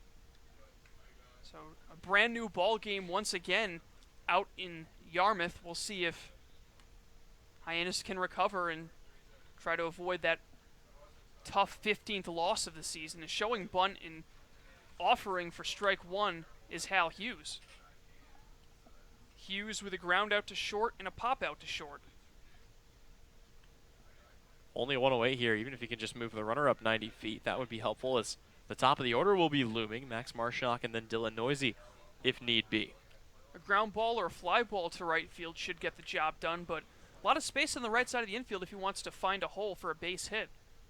Huge jump in, a nice pickoff move at second. In trouble is Lanzilli, and he is tagged out in between second and third, and all of a sudden the scoring threat seems to go away as there are now 2 down and the base is empty in the home half of the 6th. Not really sure what the idea was there for Lanzilli. He got caught kind of far off the bag, and I think he was worried about a throw back to second, so he went ahead and just took off, but that just made it even easier as he goes back to the dugout, and potentially another wasted opportunity here, but for the Mariners, still on top. And that pitch misses to even the count at 1-1 to Hughes, who loses his chance of having an easy RBI with a base hit. Now he'd have to earn it and hit his first home run as a Mariner. 1-1 from Manuel's is ripped, and it's off his glove. A great reactionary play, and the throw is in plenty of time to retire the side. So, despite having the leadoff man in scoring position, the Mariners unable to score. But after 6, they still lead it 4-1 over the Brewster Whitecaps. You're watching Harwich Mariners Baseball on the Mariners YouTube network.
(4-1) Mariners as we head to the top of the 7th from White House Field. And just a quick reminder that this game is brought to you in part by Cape Cod Healthcare. Cape Cod Healthcare is a leading provider of healthcare services for residents and visitors of Cape Cod, with 2 acute care hospitals and more than 450 physicians. For more information, please visit capecodhealth.org. Cape Cod Healthcare, expert physicians, quality hospitals, superior care. After an absolute gem by Antonio Menendez, Nick Stewart will come in to try to close things out, and he will have a few more innings to go through. I'll tell you what, though, Nick Stewart out of the bullpen has been one of the more impressive factors that Harwich has had this season. Let's take a look at his body of work through 3 appearances, 1 start and 2 relief appearances, 9 2/3 innings pitched. He has no 0-1 record, but a save and a 6.52 ERA, but Colin, most of that came during his starting outing that he got earlier this year. Aside from that, out of the bullpen, he has looked awfully good. 15 strikeouts to only 1 walk. Yep, and he's given a 3-run lead, so not a whole lot of pressure at the moment, and potentially an opportunity to pick up a second save of the year if he's able to go the full 3 innings. We'll see how Coach Steve Englert manages this, but, you know, Stewart's been a really reliable right-hander out of the pen. First pitch he will deliver is going to be just inside for ball 1, and yeah, Nick Stewart, take a look into his toolkit as he has the fastball that'll linger around 95 miles an hour, and then some interesting off-speed to work with, circle change and a knuckle curve. And they have worked to perfection this year. As that one, a fastball, will get in there for strike 1, and even the count at 1 apiece on Brett Auerbach, who is 0 for 2 today, a strikeout and a ground out.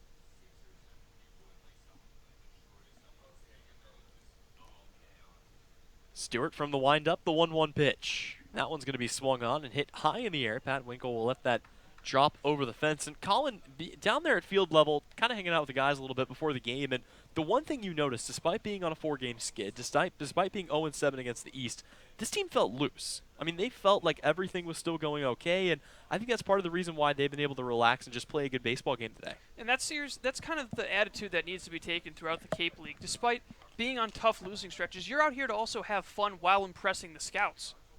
As this one's fouled away.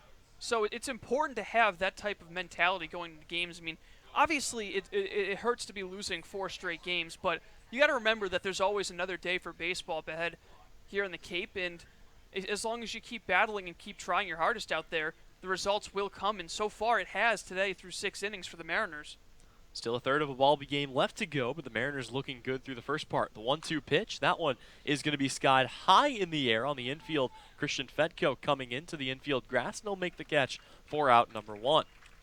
Yeah, good idea there from Fedko to call off the first baseman Cavadas, who had to move a little bit to his right to make that play, and Nick Stewart picking up a quick out to start his appearance. So that'll bring Marcos Castanon up to the plate. Castanon has also 0 for 2, and it was the same exact situation as Auerbach. He struck out in the second and then grounded it out to short in his second at bat. So if he's going to continue following the trend, he's going to have to fly out to Christian Fedko. As Stewart's first pitch comes in, that's going to be a laser to right center. That's going to get down well in front of Dylan Noisy, who will pick it up and throw it in. So it'll be a lead or a single here with one out to start things off for the Whitecaps of Brewster. Yeah, some good solid contact there from Castanon, just taking the ball the other way out towards right center. He just missed getting that ball into the gap, which would have been extra bases, at least a double. He's got pretty good speed for a third baseman. A good hustle out in center by Noisy to cut that ball off and prevent him from taking another base. And here comes the man the Brewster Whitecaps won at the plate more than anybody. It's Tyler Gentry, who today is 0 for 1. He reached on a walk, but yesterday 4 RBIs, a home run, and a triple. First pitch he sees, it's going to be in there for strike one. Bringing the circle change home was Nick Stewart there, and he's got him in a hole here to start the AB. You mentioned that one save that was allowed. Stewart actually gave up the only hit of that game in that 3-inning save against Katuitt in a 6-1 victory. It was a single in the 9th inning. Here comes the 0-1 pitch. That one's going to be swung on, fouled back, and oh boy. That can't feel good as that one skips off the dirt, pops up, and catches Warren Nicholson right where it hurts. Yeah, training staff's going to go out to check and see if he's okay. Those are some of your worst fears as an umpire, is a foul ball catching you in a place where there's not a lot of protection, and it seems like one of those cases, and so hopefully he's all right. So as he will stretch things out and take a deep breath, his punch-out call may be coming at a higher octave now, but we'll take a look at what's going on so far in this one and take a look around the league. A sequel to Hyannis doing Hyannis things, Colin, as YD has driven in. Oh boy, and another update 40 seconds ago. This is the most Hyannis thing I've ever seen this season. The Harbor Hawks, after trailing by 2, get a pinch hit RBI triple to go up by 2 runs. A 2-run home run ties the game. Then YD in the very next inning comes back. They score 2 runs of their own to take a 9-7 lead, and in the 7th inning the game is called due to darkness. Oh my goodness. So that one's going to count. YD finds another way to win. Hyannis finds another way to lose, as the Harbor Hawks will drop to 3-15-1 on the year. And it looks like here, ready to go again is Warren Nicholson. He gets a friendly pat on the back from Pat Winkle, who he can only just kind of grin. Again, that is a very unfortunate spot, but it feels good it feels better now as Warren Nicholson is able to go behind home plate. We'll resume here, an 0-2 count on Tyler Gentry, who's fallen behind here, but he's had a minute to kind of evaluate what Nick Stewart's throwing at him. You have to wonder if Hyannis in that game, though, knew the darkness was coming and kind of felt that pressure and just wasn't able to close the door on that game against the Red Sox. So that'll be done in 7 innings as Gentry hits this one high to left field. Settling under it is Marshak, and he'll make the catch at the wall. And for the second time today, Colin, Tyler Gentry absolutely puts a charge into a ball, but for the second time today, it's to no avail, and it results in an out. Well, you think he's been seeing the ball well lately? I mean, every time the ball leaves his bat, it seems like everyone in the stadium just gasps. That ball once again hit a ton out towards left, but well played by Marshak, and a big out number 2 for Stewart as he tries to strand that runner over at first base. So only needs to get one more out here, and interestingly enough, through the first 3 batters he's faced, no strikeouts for him yet. The only reason I say that's interesting is he has 15 Ks in 9 2/3. So he has been just striking out guys left and right. His first pitch here will miss low and inside for ball 1. To the new hitter, it's Luke Berryhill. And that's one of the great trends about Mariners pitching is how many guys they strike out. They are currently second in the league in strikeouts, coming in with 176 today, and that's pretty impressive. They've actually been leading for most of the year, so something that they take pride in as that pitch misses low to make it 2-0. Yep, 1-0 misses in the same spot. Another update in the top of the 9th. Katuitt gives up another run. They trail Falmouth by a score of 4-1, so the middle part of the Western Division is starting to kind of even itself out here. Here it's Nick Stewart facing off against Luke Berryhill. 2-0 pitch is on its way, and that one's going to miss low, so Nick Stewart has fallen behind Berryhill, who today is 0 for 2, a strikeout and a flyout. So he's looking to even things out here and try to get back in the right side of the stat sheet. 2 of the top teams in the East facing off here tonight, and Chatham looking to pull ahead in the standings as they lead 6-1 over Orleans. 3-0 pitches off speed in there for a strike. That series is one of the most iconic ones in Cape Cod baseball lore, and I'm sure you're as familiar with it as I am. As you know, both of those teams, they've two of the oldest franchises in the entire league, fierce rivals in the Eastern Division, and so every year when they make the schedule, they set it up on purpose. As the 3-1 misses for a walk here, they set it up to where Chatham and Orleans will never meet until the 4th of July. They will play their first game on the 3rd, they play their second game on the 4th, and they just make a series out of it, and it becomes one of the most viewed games every year as people tune in left and right, and also a big attendance at both parks. Yeah, and not only are they noticeably good franchises dating back to the decades and decades they've played against each other, but they're also geographically right next to each other. The two easternmost teams in the Cape, and should be another great season between those two, and maybe they'll run into each other in the playoffs. Very well could. Two of the top teams right now in the East, although it seems like every team in the East has been playing well, including Harwich, who, for as well as they played, come in at 7-11 here. Tyler Hardman digs in, and he'll watch the first pitch for a ball. That will chase Pat Winkle out to have a word with his pitcher, and maybe needed here. Tyler Hardman, of course, hit the solo shot that represents the only run of the game today for the Whitecaps. And right now at the plate, he represents the tying run if he were to jump the yard once again. So definitely you got to be careful if you're Stewart, not give him a good pitch to hit. He's a power threat. He does strike out a lot, but some of those guys, it's kind of 50-50, so he needs to make sure that he can keep the ball off of Hardman's barrel. With 2 outs, Nick Stewart will look to get one more here and send the Mariners into their half of the 7th here with a 3-run lead. They're up 4-1. Here comes the 1-0 pitch, and that one's going to also miss high. So it's a 2-0 count here on Tyler Hardman. Going back to that point about teams with title droughts, Wareham, of course, winning it last year. Brewster winning it in 2017. The longest drought actually belongs to Falmouth. They have not taken home the Cape Cod crown since 1980, despite winning it a total of 7 times. As the 2-0 is in there, a fastball for strike one. And then, of course, Hyannis hasn't won it since 91. And Chatham, for as good as they are every single year, hasn't brought home the crown since 1998, the year I was born. So they haven't won it in my lifetime yet. Haven't won it in mine either. So the 2-1 count. Nick Stewart comes from the stretch. Here comes the pitch. And that one's going to be fouled away. The count is even at 2-2. And just in case you wanted the rest of the league, Orleans won it last in 2005. They have 11 wins, but only 4 since the playoffs were introduced. Bourne hasn't won it since 2009. Harwich in 2011. Catuit in 13. Whitey in 16. Brewster in 17. And Wareham last year. Of course, Whitey ripping off the 3 in a row. The three-peat, 2014, 2015, 2016. As the 2-2 pitch comes in, that's going to be driven to deep left field. Back is Marshak at the wall. He looks up, and it's gone. A 3-run blast for Tyler Hardman, and the game is tied. He's done it again. And that was with 2 strikes and 2 outs in the inning, and his team trailing by 3. Talk about clutch hitting by Hardman. I mean, he just changed the entire complex of this game with one swing of the bat, and boy, what a blow to the gut for Harwich, who had been playing so well this entire game, and all of a sudden that great start out of Menendez wiped completely off the board, and he's going to get a no decision. The Brewster Whitecaps have 4 runs on 4 hits. 2 of those hits have come from Tyler Hardman. Both of them have been over the wall, and he holds all 4 RBIs, and it's a whole new ball game here in the 7th. Yep, and he now takes sole possession of the lead for his team, doubling his home run total to 4 on the season. And Collette, who's hit 3 on the year, 2 of them have come against Harwich as well. So these guys love swinging the bats here at White House Field. Josh Crouch comes up here, still 2 away, and he'll swing through a pitch for strike 1 here. Everything seemed to be going so well for the Mariners. The pitching had been phenomenal throughout this game, and the offense had showed up as well. But Brewster's come back and tied it here as this one is fouled off the bat here of Josh Crouch, and he's fallen behind 0-2. And with the power they've shown over the last couple of games, it's now 4 homers in 2 games.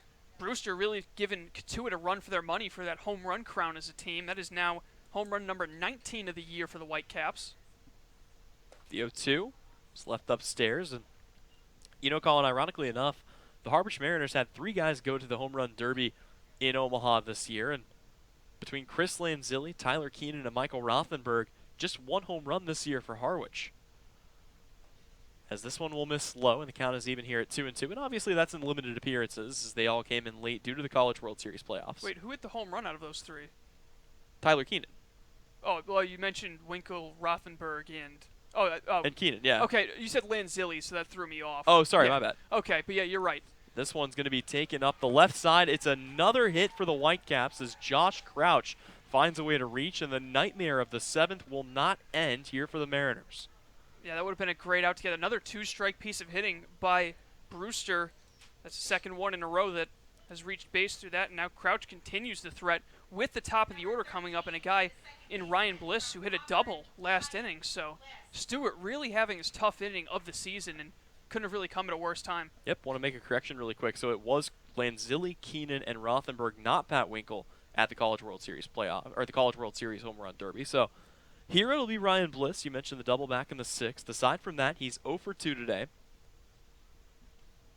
And we'll see what he's got in store here with 2 away and a runner on base. Stewart kicks and fires. First pitch will miss low and outside. And the count is 1-0. And Colin, the one thing you can't do right now if you're the Mariners is give up another run in this inning. You take some time and regroup in between innings with the game tied. But, man, you just get the feeling if Brewster comes out on top of this one, it could very well be tough for them to get back on the right track. Big side from Stewart, the 1-0 pitch. That one's going to be ripped into center, but straight at Dylan Noisy, who makes the catch for out number 3. The inning is over, but not before the damage is done. Brewster, with a big-time 3-run bomb for Tyler Hardman, has tied the game at 4. We go to the home half of the 7th. Mariners will try to get it back when we come back. More Harwich baseball around the corner. You're watching it right here on the Harwich YouTube network.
It is 7th inning stretch time here at White House Field. Tyler Henry alongside Colin Casey. And Colin, a beautiful day out there. Perfect baseball conditions. And hope your 4th's been as good as mine has. Went down to the beach earlier today. And straight from the beach to a ball game. It doesn't get much better than that. So baseball being played all across the Cape with the exception of Brewster and Wareham, who have an off day today. Yeah, I'm sure they're definitely enjoying some time. We did see that a couple of teams this morning participating in their respective towns' 4th of July parades, so I'm sure that's an experience that they will never forget. And for a couple of them, they can take some time and celebrate, going to the beach, those Western teams. And for the Mariners, they're just trying to kind of bounce back after a tough top of the 7th inning. After the stretch, we'll see if they can regain the lead as things are tied up now once again at 4. Antonio Menendez pitched 6 innings, gave up just 1 run and 2 hits. Everything was going perfect for the Mariners as Max Marshak digs in here for a 4th time. And, man, again, through 5 innings, they had allowed just 1 base runner who came during the 2nd inning. It was a Tyler Gentry walk. But the 7th inning, a 3-run home run from Tyler Hardman, his 2nd of the day, gives them a lead, or gives them the tie here. It's 4-4 as Marshak fouls this one away. So he'll be called up on here to try to score another run. He brought one across in the 5th inning. Was able to get on with a hit and then stole 2nd, stole 3rd, and was able to come home on an RBI from Nico Cavadas. Actually, it was Daniel Cabrera. Here comes the 0-1 pitch. Swing and a miss. Marshak is fallen behind here, 0-2. Well, the good news for Mariners fans, if you want to have a positive stat, is in the innings that Marshak has led off, Mariners have scored 3 of their 4 runs. Well, there you go. One of those little fun consistencies, and hopefully that holds up here as he tries to get things started again. The 0-2 pitch. He's going to chop that one high and over the outstretched arm of Castanon at 3rd. It'll get into left, and there it is, Colin. A leadoff single for Max Marshak to start the 8th. And the thing is, with that stat, I mean, he struck out looking to begin the 1st inning, and they were still able to put up 2 runs. Reached on an error in his 2nd at-bat, and he was a big reason for scoring that run as he stole both second and third with some aggressive base running. We'll see if he does the same thing here. He gets that one off of Stevie Emanuels, who came in to face the last third guys, face the last 3 guys in the 6th inning. So Marshak is aboard. That'll bring Dylan Noisy up to the dish. He's 0 for 2 today, but did reach on a walk back in the 1st inning as they'll throw over to check Marshak. No surprise there. They were giving him a lot of attention back in the 1st inning, and he stole on one of the most delayed steals you or I have ever seen. But he was able to get into second safely. Noisy's standing in. Here comes the pitch, and that's going to be a fastball up. That'll be fouled away by Noisy. And you know what, Colin? This is the ideal base runner for the Harwich Mariners to have right now. With nobody out, they've got, I would say based on what we've seen, probably the fastest guy on a very fast roster standing over there on first. So all it takes is finding a way to put him in scoring position and let your other guys do the rest. You want to talk about a five-tool player. He can hit for contact, definitely. He can run, and he's got a cannon as well. So he stands in, does Noisy. Here comes the 0-1 pitch. That's going to be an off-speed that'll miss high, and the count is even at 1-1. One quick final to pass along to you. Falmouth and Katuitt are done. The Commodores come out on top of that one by a final score of 4-1. So for Falmouth, they're inching themselves back into the competition here, as they'll be just 3 points behind the Katuitt Kettleers. Here it's 4-4. Brewster Whitecaps trying to continue their damage, and that's going to start here as they try to keep Max Marshak busy over at first base. Another throw over to him, and Marshak is back in there safely. So Max Marshak will take a big lead off of first. His Texas Tech Red Raider teammate standing in at the dish. Another throw over to first. Noisy's getting awfully comfortable. If he spends any more time in the batter's box, I think they're going to charge him rent here at White House Field. He'll stand in once again, see if he actually gets a pitch this time. The 1-1 count. Emanuels comes set, brings the pitch home, and that is fouled away. So it'll be a 1-2 count here on Noisy. This is where more often than not we've seen Harwich get aggressive with the base runners. This would be a perfect situation to try to send Marshak. Maybe give him a chance to swipe a bag here. Noisy's probably going to be swinging at anything close, so you do risk him fouling it off, but if he misses it, it's going to be tougher for Josh Crouch to come up firing. Marshak with a big lead over there at first. Manuel sets, he goes off, taking off as the runner. Good throw down to second, and it's going to be not in time as Marshak is able to get in there safely. So there it is, Colin. That's the exact pitch they wanted. They got a fastball up, Crouch with a good throw, and he can't even get it. That was essentially a pitch out, Tyler, with how far outside that pitch was as well. Good positioning for Crouch. He made a great throw as well. And the tag was pretty solid over at second base by Bliss, but just a phenomenal slide. A great job of keeping his foot on the base, and the third stolen base of the game for Marshak. So we'll see whether or not he gets a chance to maybe swipe another one, but with nobody out, the Mariners have a runner in scoring position as Dylan Noisy will watch that pitch miss. It's a breaking ball high, and he's worked the count full here. And that's a great take by Noisy. It was a curveball coming back down towards the strike zone, but he recognized that ball started right at his head and it wasn't going to be able to make it down in time. So huge hitter's count for Noisy. Smallest strike zone on the team, standing in there at just 5'9". Here comes the payoff pitch. That'll miss high and outside, and the Mariners have 2 aboard here with nobody out. These, Colin, are the situations that they've gotten themselves into over the last couple of days. The question is, unlike those games, can they capitalize here? Yeah, and the hope is that they can with a guy like Cabrera at the plate. But what a great plate appearance by Noisy. He was down 1-2 in the count, took the pitch so Marshak could steal, took a close ball 3, and then was able to draw a walk on that pitch outside. So now all of a sudden we're going to have a quick mound meeting, it looks like. And Cabrera in a great spot. He already has an RBI today. And we talked about before, he had all 4 of his RBIs against Hyannis, but he hasn't really had a ton of opportunities since then to drive in runs. Here he's got a big spot with nobody out in the bottom of the 7th. Daniel Cabrera seems like one of those guys where when he's on, he's on. We've seen him have a couple of monster games. We've also seen him have a couple of 0 for 4s, 0 for 5s, and today he's been on. I mean, a couple of base hits, including an RBI that came back in the 5th inning, and then he came around to score a run back in the 1st. So if he can get a hold of one here, that would be an excellent spot for the Mariners to be in, as Josh Shuchek, or Jamie Shuchek rather, comes out and has a word with his guy, and we'll resume baseball here. Marshak stands on second. Dylan Noisy stands on first. Marshak represents the go-ahead run here in a 4-4 ball game in the bottom of the 7th. Harwich looking to get the 3 runs back that they gave up in the top of the inning. Here comes the first pitch to Cabrera. He's going to send that one out to left field, but right at Berryhill, who will settle under it and make the catch. Marshak's tagging for third, and he's going to be in safely.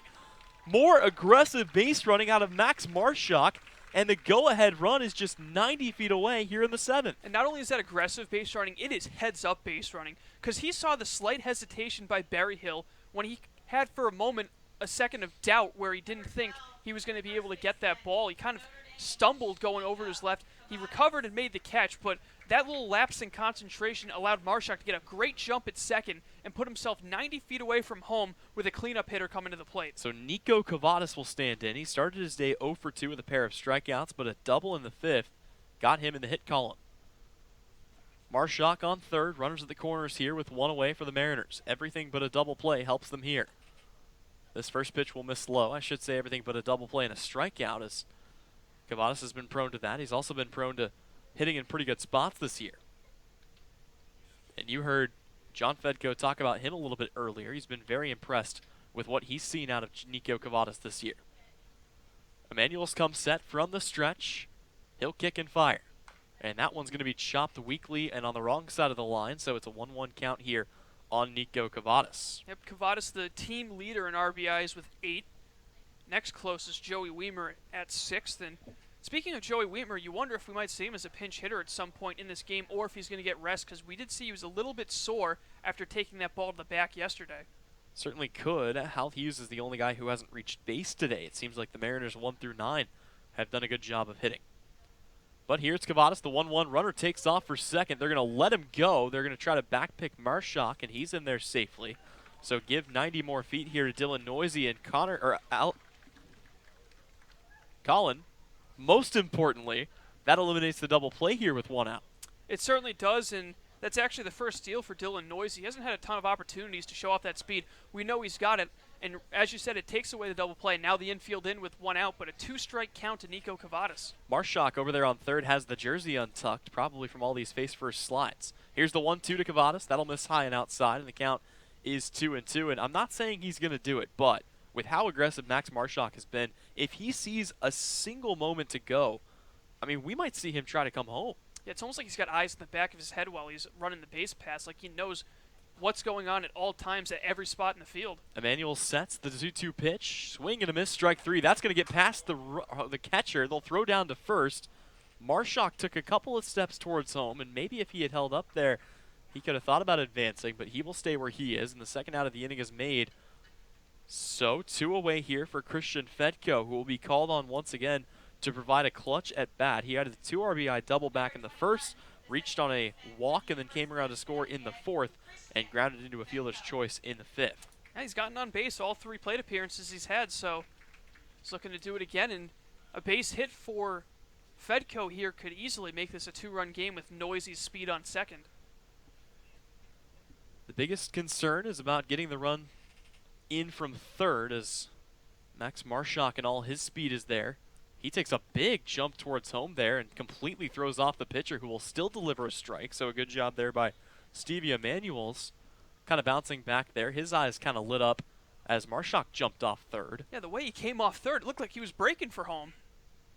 Just trying to throw the pitcher off. Marshak does a better job than maybe anybody we've seen of really trying to mess with the pitcher's timing. So it's no 1 count here on Fedko. Go ahead run is just 90 feet away. Mariners tied up at the Brewster Whitecaps 4-4 here from White House Field.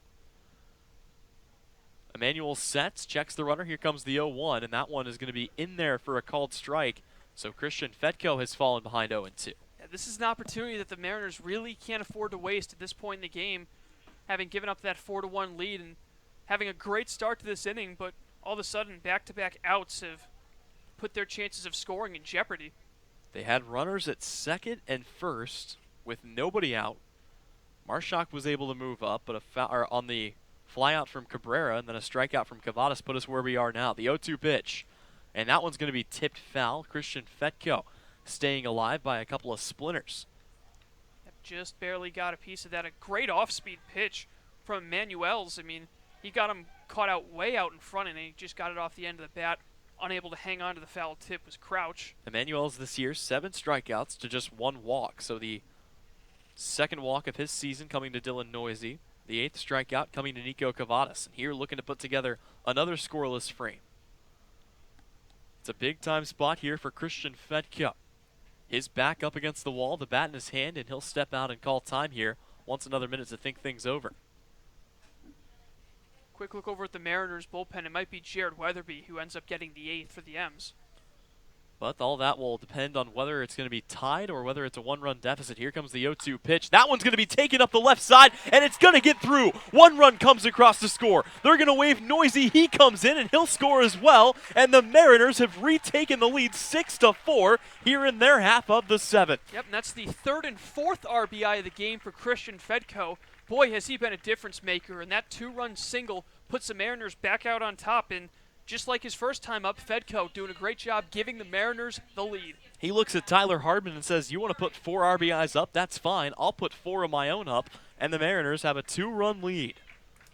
They might not be done yet as Corey Acton comes up to the dish. And Christian Fedko moving up to first. What a play there, and what a piece of 2-out hitting for Christian Fedko. We talked about how good this team has been with 2 away this year.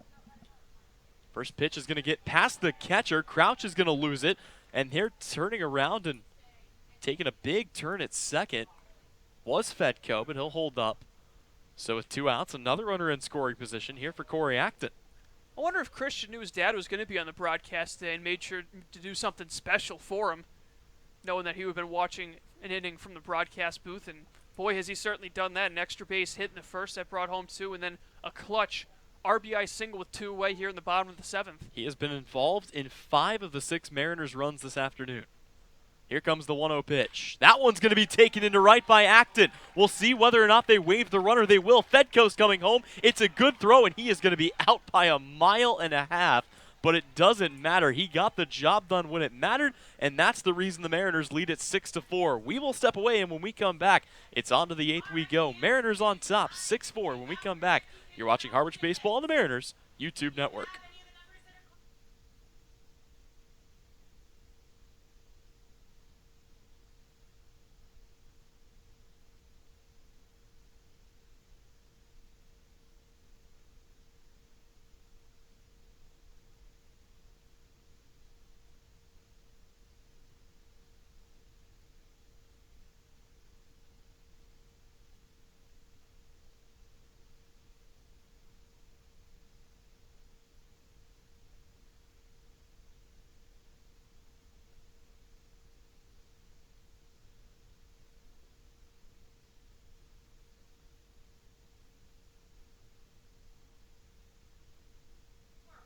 Welcome back to White House Field. Tyler, Henry, Colin, Casey, and Colin, you and I talked about this during the break. This is a part of the reason why baseball is one of the most beautiful games ever, because Nick Stewart came into the game with a 3-run lead. He gave up a 3-run home run to tie it, and now without throwing another pitch, he is in line for the win.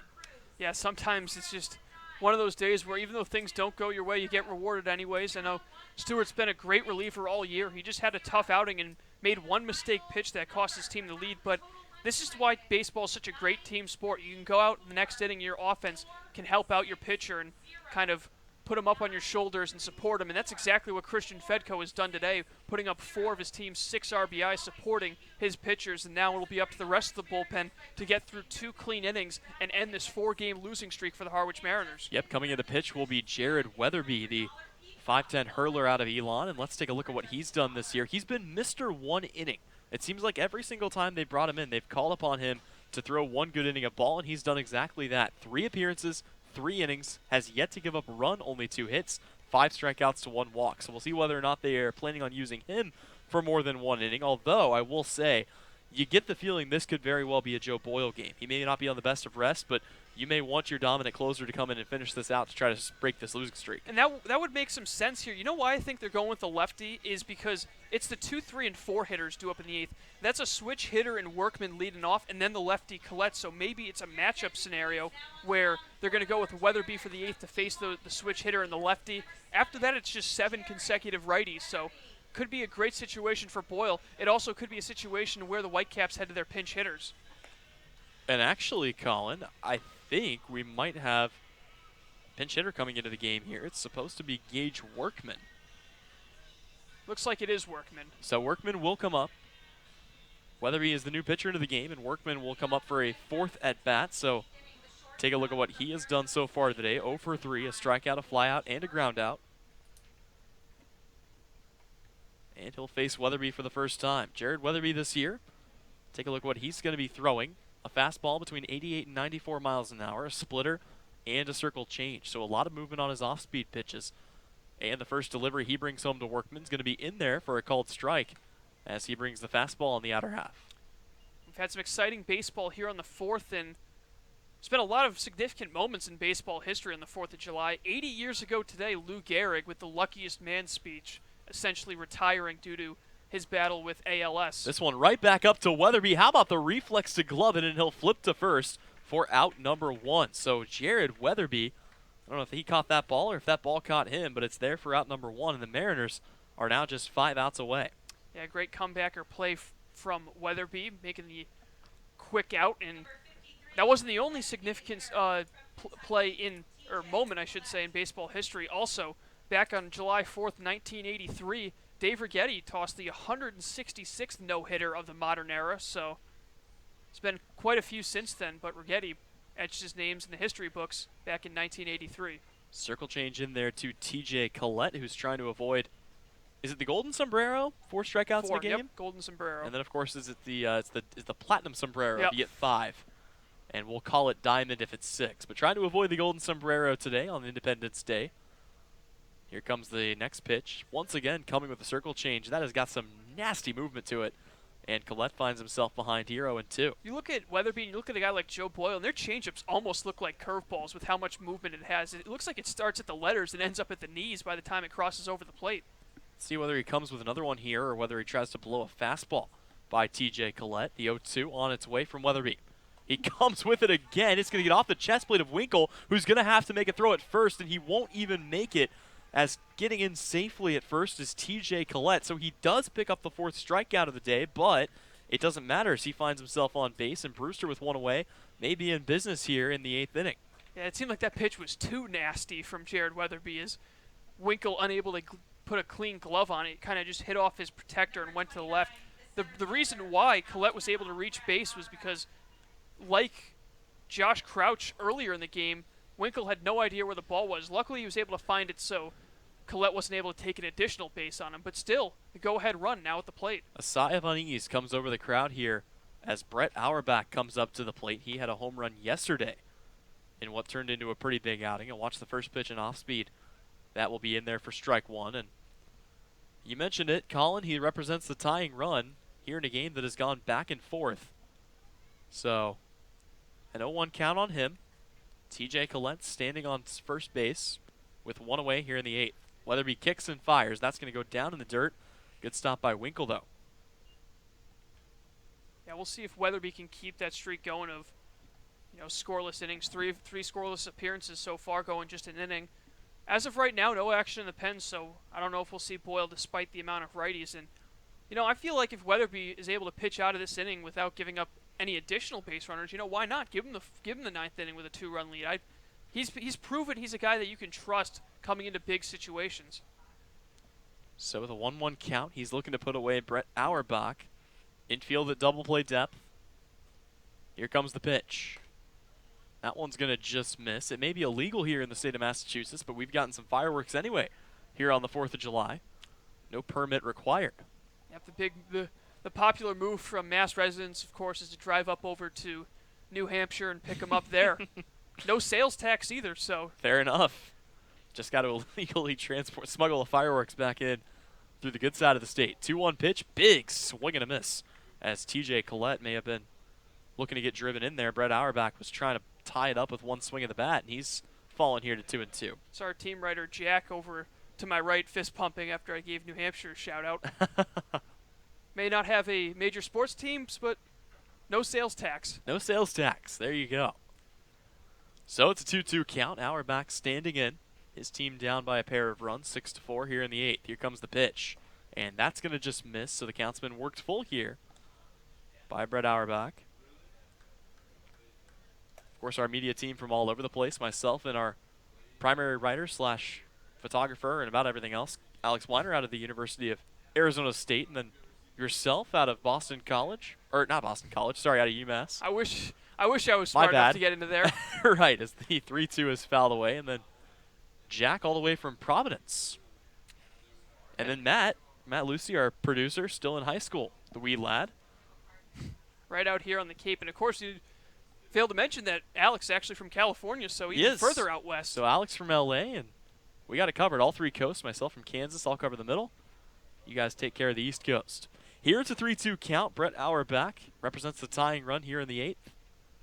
Weatherby kicks and fires. That's going to miss outside, so it's a walk here.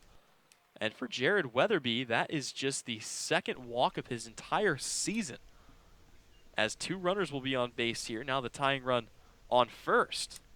Yep, and it's not going to get any easier right now for Weatherby. You have Castanon, who singled in his last at-bat, and then Tyler Gentry, who had 4 RBIs yesterday and has hit the ball pretty well every time he's gone up to the dish here. And we're going to see a pinch runner for the Whitecaps is coming in to run over at second.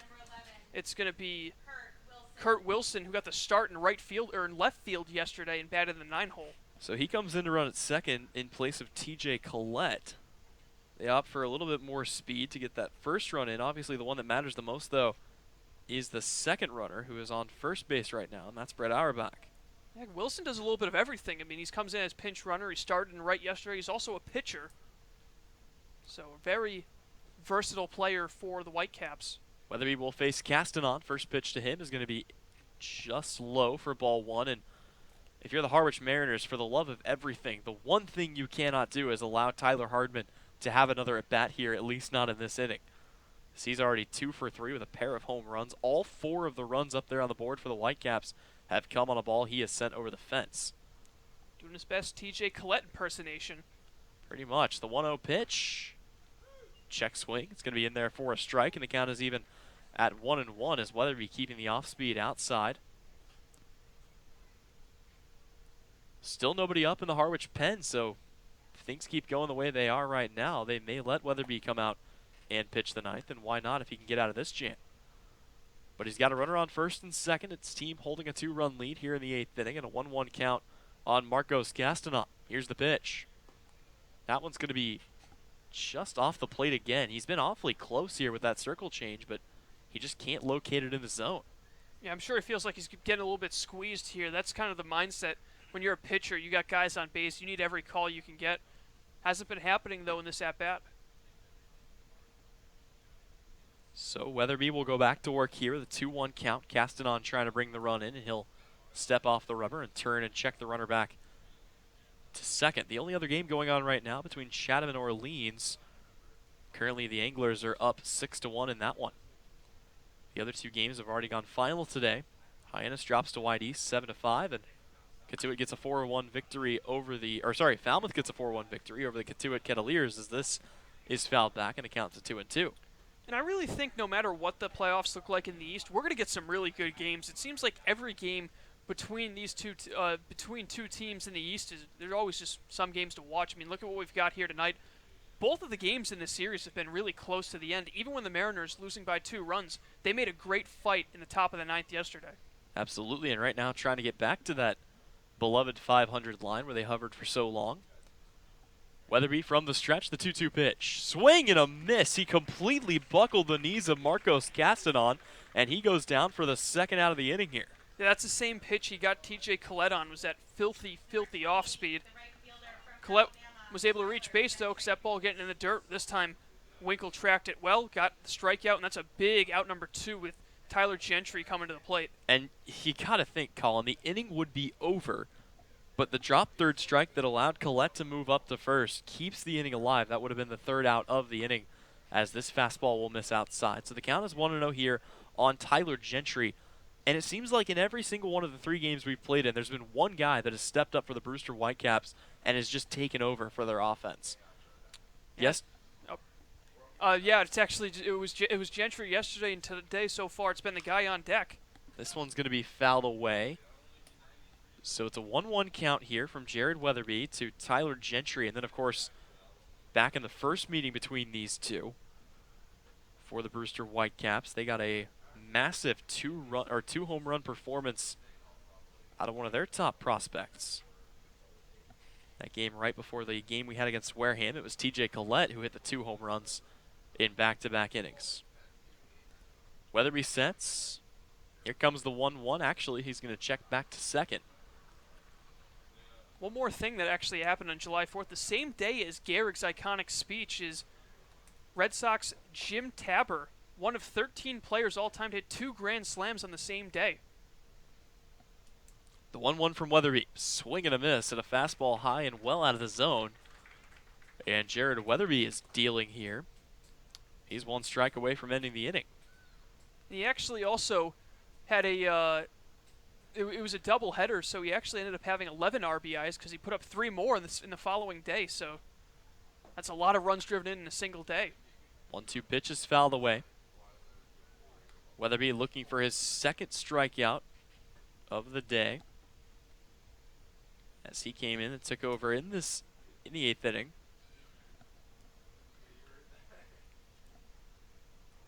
So it's a 1-2 count here. Tyler Gentry looking to do what he did a lot yesterday, and that's driving some runs. He has yet to get on so far in this one. The 1-2 pitch, that'll miss low, and the count is even at 2-2 here. And Colin, even if that strikeout doesn't actually count for an out, let's just say hypothetically that he strikes out, he goes back to the dugout, and the out doesn't go up on the scoreboard. The tying run is at home plate, as opposed to being on first base. So this is a dangerous situation the Mariners have put themselves into, Weatherby trying to pitch his way out of it. He'll check the runner back to second, the 2-2. Circle change will miss out of the zone, and the count has been worked full here. And you want to multiply that danger now by 2 with the runner's going to be moving for the full count 2 away. So any ball in the gap could really end up being a tying run for the Whitecaps. Gentry digs in, 3-2 count, his team trailing by 2. The pitch. That one's going to be driven into deep left field. That is back. A jumping catch, and the inning is over. How about that as Max Marshak continues to shine out in left field? What a play by Marshak. I mean, we talk about the speed that this guy has. He used it to perfection by tracking that ball down in deep left center field, and that catch certainly saved what would have been a tying double for the hitter there, Gentry. Max Marshak finally able to get the glove on one of those. He had to twist awkwardly back across his body, but he makes the catch for out number 3, and that will do it for the 8th. We head to actually the home half of the 8th. Mariners will be up to bat when they come back. You've been watching Harwich Mariners baseball here on the Mariners YouTube network.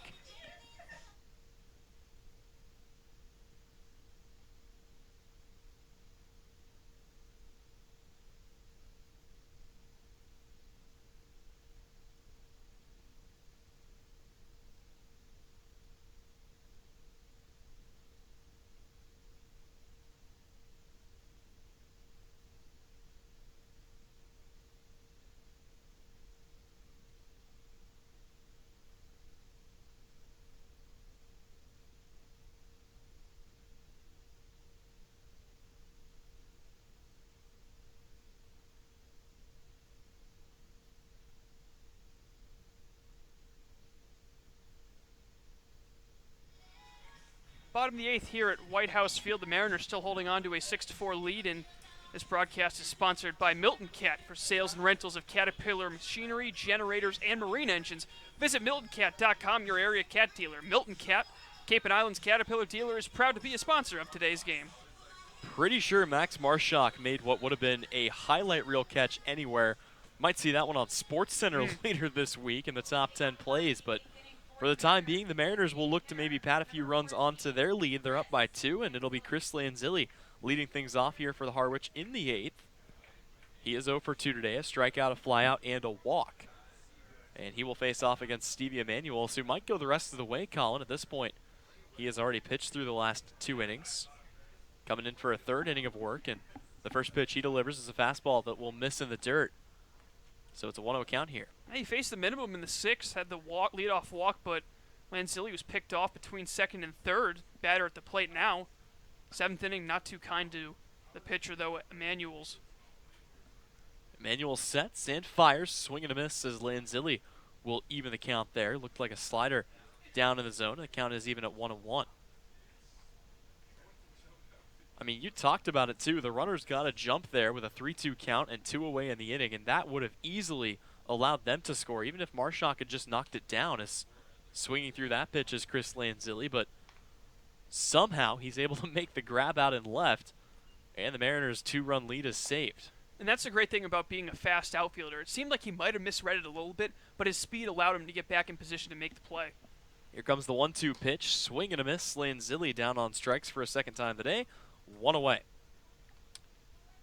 And Lanzilli was usually the guy playing left field. He's now the designated hitter, so just all sorts of speed out there in the outfield. With if you're right fielder, Daniel Cabrera is the slowest guy out in the outfield. I think you got a pretty fast team.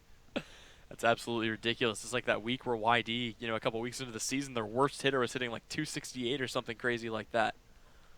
So that will bring Pat Winkle up to the dish. Winkle had an RBI double back in the third. He will weakly foul one just to the left of the third base bag. So aside from that, a fly out to center and a ground out to short. Those coming in the second and sixth respectively. I think it's 5 stolen bases so far today for the Mariners, so they have really utilized their speed to perfection. Yep, 1 for Fedko, a whopping 3 for Max Marshak. As this one comes in off speed, and that will miss to even the count on Winkle at 1-1. And aside from Hal Hughes, every single Mariner has reached base at some point or another today. This has been a real team effort for Harwich in this game, as opposed to relying on a few big hits from a few big players. The 1-1 pitch. That one's going to be skied a mile high. Third baseman coming in is Marcos Castanon. He will settle under it, and he's going to miss it. It's misplayed, and that's going to allow Pat Winkle to move up to second base. It'll be an E5 in the scorebook, and the defensive woes continue here for the Brewster Whitecaps. I mean, that's one ball you got to really have there if you're Castanon. You want to talk about the lights being an issue. The way that ball came in, I don't think he lost it in the lights. I think it's just a misjudgment on his part, and you got to clean it up better if you're the Brewster Whitecaps. The way they've played defensively the last couple of games has been just horrendous. And if you want to be a team that's going to compete in the East, you're going to have to be able to clean up those defensive issues. Well, what did we say a few days ago? We said it seemed like the number of balls that have been hit a mile high that have been misplayed on the corners had come down a little bit, but there we see an error. So the first pitch is going to be taken into right here by Hal Hughes. That one is hooking, and it's going to be caught in foul territory. An excellent throw out there in right field by Tyler Gentry, and not even thinking about moving up there was Pat Winkle. Well, 2 away. I mean, I don't know if there's something in the water out here in the Cape, but it seems like every outfielder that we've seen so far this season has got an absolute cannon. I mean, there's no – I guess the guy over at second, Pat Winkle, did his scouting report because he didn't even make an attempt to go on Gentry, who just threw an absolute bullet. He must have seen that throw he made to end last inning on Fedko. Yeah, absolutely. So, back to the top of the order we go. It's Max Marshak who's having a phenomenal outing. 2 hits, 2 runs scored, 3 stolen bases. Aside from that, a strikeout and a ground out, but he has reached on his last 2 at-bats. Stands in from the left side. Here comes the pitch, and that one will be fouled away. So it's an 0-1 count here on Marshak. A runner in scoring position for the Mariners here with 2 outs, and Stevie Emanuel is just trying to avoid giving up another run here. Inactive bullpen right now for the Mariners, so it looks like Weatherby will be tasked with trying to get the 6-out save. Harwich trying to get back in the win column for the first time in what, 8th against the Hyannis Harbor Hawks. They shut out Hyannis. Check swing, rung him up for strike 3. Max Marshak is down on strikes, and the Mariners' inning is over. So we'll head to the 9th. Weatherby will come out and try to close this one down and give the Mariners their first win in quite some time and their first win over an Eastern opponent. All that and more is right around the corner. You're watching Harwich Mariners baseball here on the Mariners Radio Network.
Welcome back to White House Field. Tyler Henry alongside Colin Casey. 3 more outs to go for the Harwich Mariners to get a victory, and they will have the bottom third of the order, but we may be seeing a pinch hitter coming up here on one of these 3 at-bats. As it'll be 7, 8, 9 due up. Luke Berryhill, Tyler Hardman, and Josh Crouch.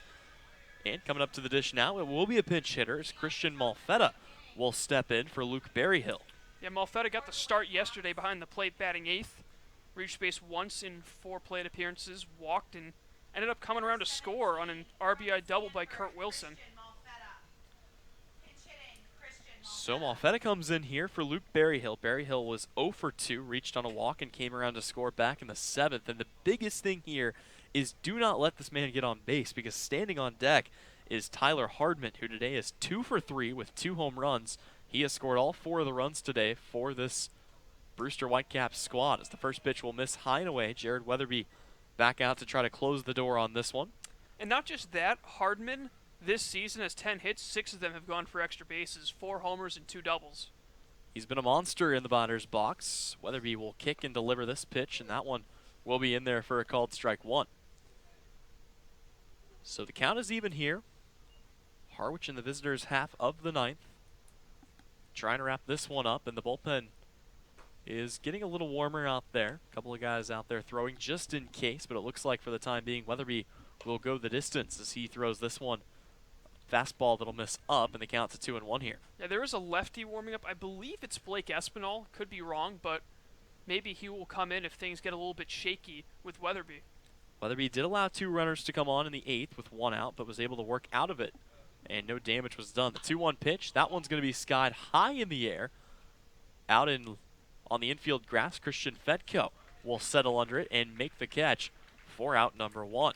And you'd mentioned that's a huge first out number 1 because Hardman comes to the plate with the bases empty. So even if he does end up jumping the fence for the second time or for the third time in this game, it will only cut the lead in half. But ideally, you want to get the out here and have 2 away with the 9-hitter coming up and a chance to end the game. So here comes Tyler Hardman, the man who has tried so hard to avoid the Mariners snapping this losing streak today. He has done everything within his power, with the exception of his first at-bat where he flew out to right field. Here comes the first pitch to him, and that'll miss in the dirt. And you go back to that first at-bat. That ball was pretty well hit back in the 3rd inning. It was crushed out to right center field, and having come way over and head way back to make the catch was Cabrera. Yeah, we were a little concerned that one might have left the yard, but it stays in. Here it's a 1-0 count. Jared Weatherby working on Tyler Hardman, the 1-0. Swing and a miss is clearly trying to take a big cut at that one was Hardman, but a 1-run bomb doesn't do his team a whole lot of good here as they trail by 2. Yeah, he was a little bit overwhelmed by that fastball from Weatherby. Up and in, no chance of catching up to it. This is the first time that he's faced Jared Weatherby in this game, as he will fire a fastball that misses high and inside. His first home run came in the 6th inning off of the reliever Nick Stewart. Second home run came in the congruent inning. Now it's a couple of lefties standing over in the Mariners bullpen. 2-1 pitch, that'll miss high and outside, and the count is 3-1. And you got to think, I mean, worst case scenario, if you do put the guy on via a walk, you'd prefer that to leaving a fastball up and just leaving him to do something with it. But Weatherby, I'm sure, knows that better than anybody. We'll see what he's got in store here with a 3-1 count to the power hitting Tyler Hardman. From the windup, here comes the pitch. That one's going to be shot foul down the right side, so it's a full count here on Tyler Hardman. And also, Colin, both of these at-bats where he's hit a home run have come with 2 strikes. So it's not like he's been a stranger to this situation either. Yeah, especially that game-tying 3-run bomb coming with a 2-2 count, 2 away in the inning. Talk about being clutch and giving your team a fighting chance in this game.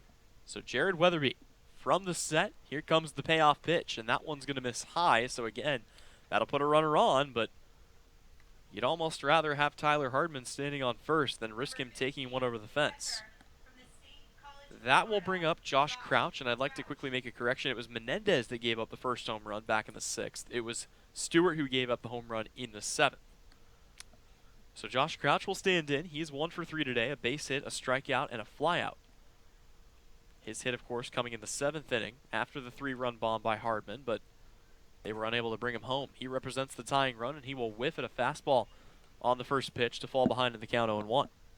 Looks like Espinal continues to throw, but also Will Heflin kind of stirring in the Mariners' pen. So we'll see if either of those lefties get an opportunity if Weatherby cannot get the job done. Infield a double play depth, and stepping out to think things over is Josh Crouch. There's a lot of space with Nico Cavadas holding Hardman on at first base. In between first and second as Fedko is back at double play depth. So a lot of room here if Josh Crouch can push one to the right side. Here comes the 0-1 pitch. And that one's going to miss a mile high and outside.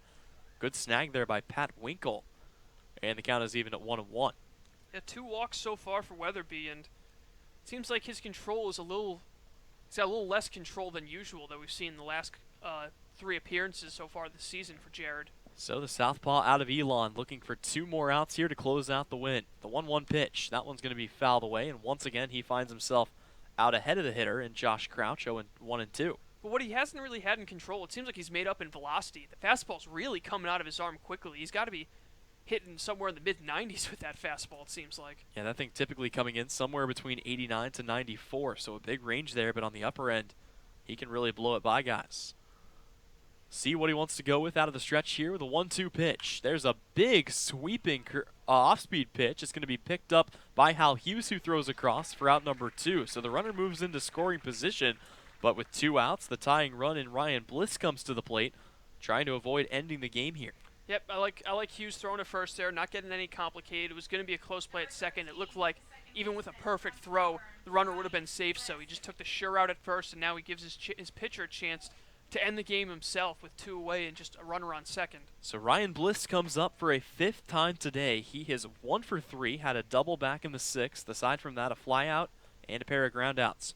First pitch he sees is a fastball that catches the zone up around the letters in there for strike 1. Yeah, rough day for the top of the order. They're a combined 1 for 12. It has not been the greatest, but these are the guys that Brewster has been confident in all season long, so you won't see any pinch hitters coming in here. Weatherby checks the runner back to second, the 0-1 pitch. Comes home with a circle change again, and he buckles the knees of Ryan Bliss for strike 2. Yeah, Bliss has only struck out 4 times this season. Pretty impressive through 29 at-bats. Jared Weatherby looking to put this one away as Ryan Bliss stands in. It's the guy with arguably the most strikeouts this year against one of the guys with the least strikeouts, and Ryan Bliss. Runner on second, tying run at the plate. Mariners looking for the final out, the 0-2 pitch. That'll miss high and outside. Count to 1-2 here. Yeah, he's got a couple of pitches to waste if he wants to try to get Bliss to chase. He got him to chase on that second strike on a ball in the dirt. We'll see if he goes back to the off-speed and tries to fool him for out number 3. Bliss has been very patient all throughout his career. Here comes the pitch, and that will miss in the dirt to even the count at 2-2. Yep, again, I like the way he's approaching this hitter, you know, not just getting one over because he's got 2 strikes. I mean, anyone in this lineup can go yard. You look at Bliss, he's got a home run himself on the season, so he's no slouch when it comes to power. Weatherby from the stretch, the 2-2 pitch. That one swung on and fouled away, and living to fight another pitch here is Ryan Bliss. Yeah, and I expect Weatherby to really start attacking the zone now with that he's used up a couple of waste pitches. Now try to make him swing the bat once again. And it's definitely the right move to do because you don't want to put him on base via a walk and let the go-ahead run come to the plate. The circle change has been his go-to all season. He'll check the runner, comes set at the ready, checks him again, kicks and fires. Swing and a miss, strike 3, and the drought is over. Harwich will take home a victory for the first time since June 28th, and everybody is happy to see that as the Mariners come out to congratulate each other. They'll get it done by a final score of 6-4 over the Brewster Whitecaps. We will take a break, and when we come back, we'll be right here to put the cap on it. After this, you've been watching Harwich Mariners Baseball on the Mariners YouTube network.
Welcome back one last time. The White House Field. Tyler Henry alongside Colin Casey here to put the cap on this one. Harwich finally ends the drought and picks up a victory here on their home turf on the 4th of July. And Colin, that's got to feel good as they get back in the victory column. And that will help them out as they will head into a stretch coming up where they'll play 5 Western teams, a division they've done a lot better against than the East. This could turn into a pretty big swing here for the Mariners if they can maintain the momentum. It really could be, and the whole reason that they're done with this 4-game losing streak is because of 2 players. Antonio Menendez giving the Mariners a great start, 6 innings, just a run on 2 hits, the 1 solo shot, and he struck out 7. And then offensively, John Fedko with a 4 RBI game, including the go-ahead 2-run single in the home half of the 7th that made the difference. And, of course, Jared Weatherby coming in despite having a couple of shaky moments, able to go 2 scoreless and give his team the win. So just overall a team effort, rallying behind a tough outing from Nick Stewart out of the pen. Despite him giving up the game-tying 3-run home run, the team rallied around him and got a huge victory to end a 4-game losing streak. And ironically enough, Nick Stewart will pick up the win today despite pitching just the 1 inning and giving up a 3-run home run to Tyler Hardman, who of course had 2 bombs in the game and combined for all 4 of the runs for this Brewster Whitecaps team today. The loss goes to Stevie Emanuels, who drops to 0-1, and the save goes to Jared Weatherby, his first of the year. Brewster finishes up 4 runs, 5 hits, 2 errors, and 6 runners left on base. The Mariners 6 runs, 7 hits, no errors, and 7 runners left on base. So, as I mentioned, it'll be a big swing coming up as Harwich will go to Bourne tomorrow on a Friday through 4th of July weekend, and then it'll be a doubleheader against Wareham on Saturday here at White House Field before turning around for another road trip against the Falmouth Commodores. I'm sure we won't hit any traffic at all. Oh, tomorrow. no traffic at all. I'm sure the Cape will be clear for miles. So once again, I'd like to say thank you for tuning in. Harwich gets the victory by a final score of 6-4. For Tyler Henry, for Colin Casey, and Matt Lucy producing always. I'd like to say thank you once again for spending your 4th of July with us. This has been Harwich Mariners Baseball, and you got it right here on the Mariners Radio Network.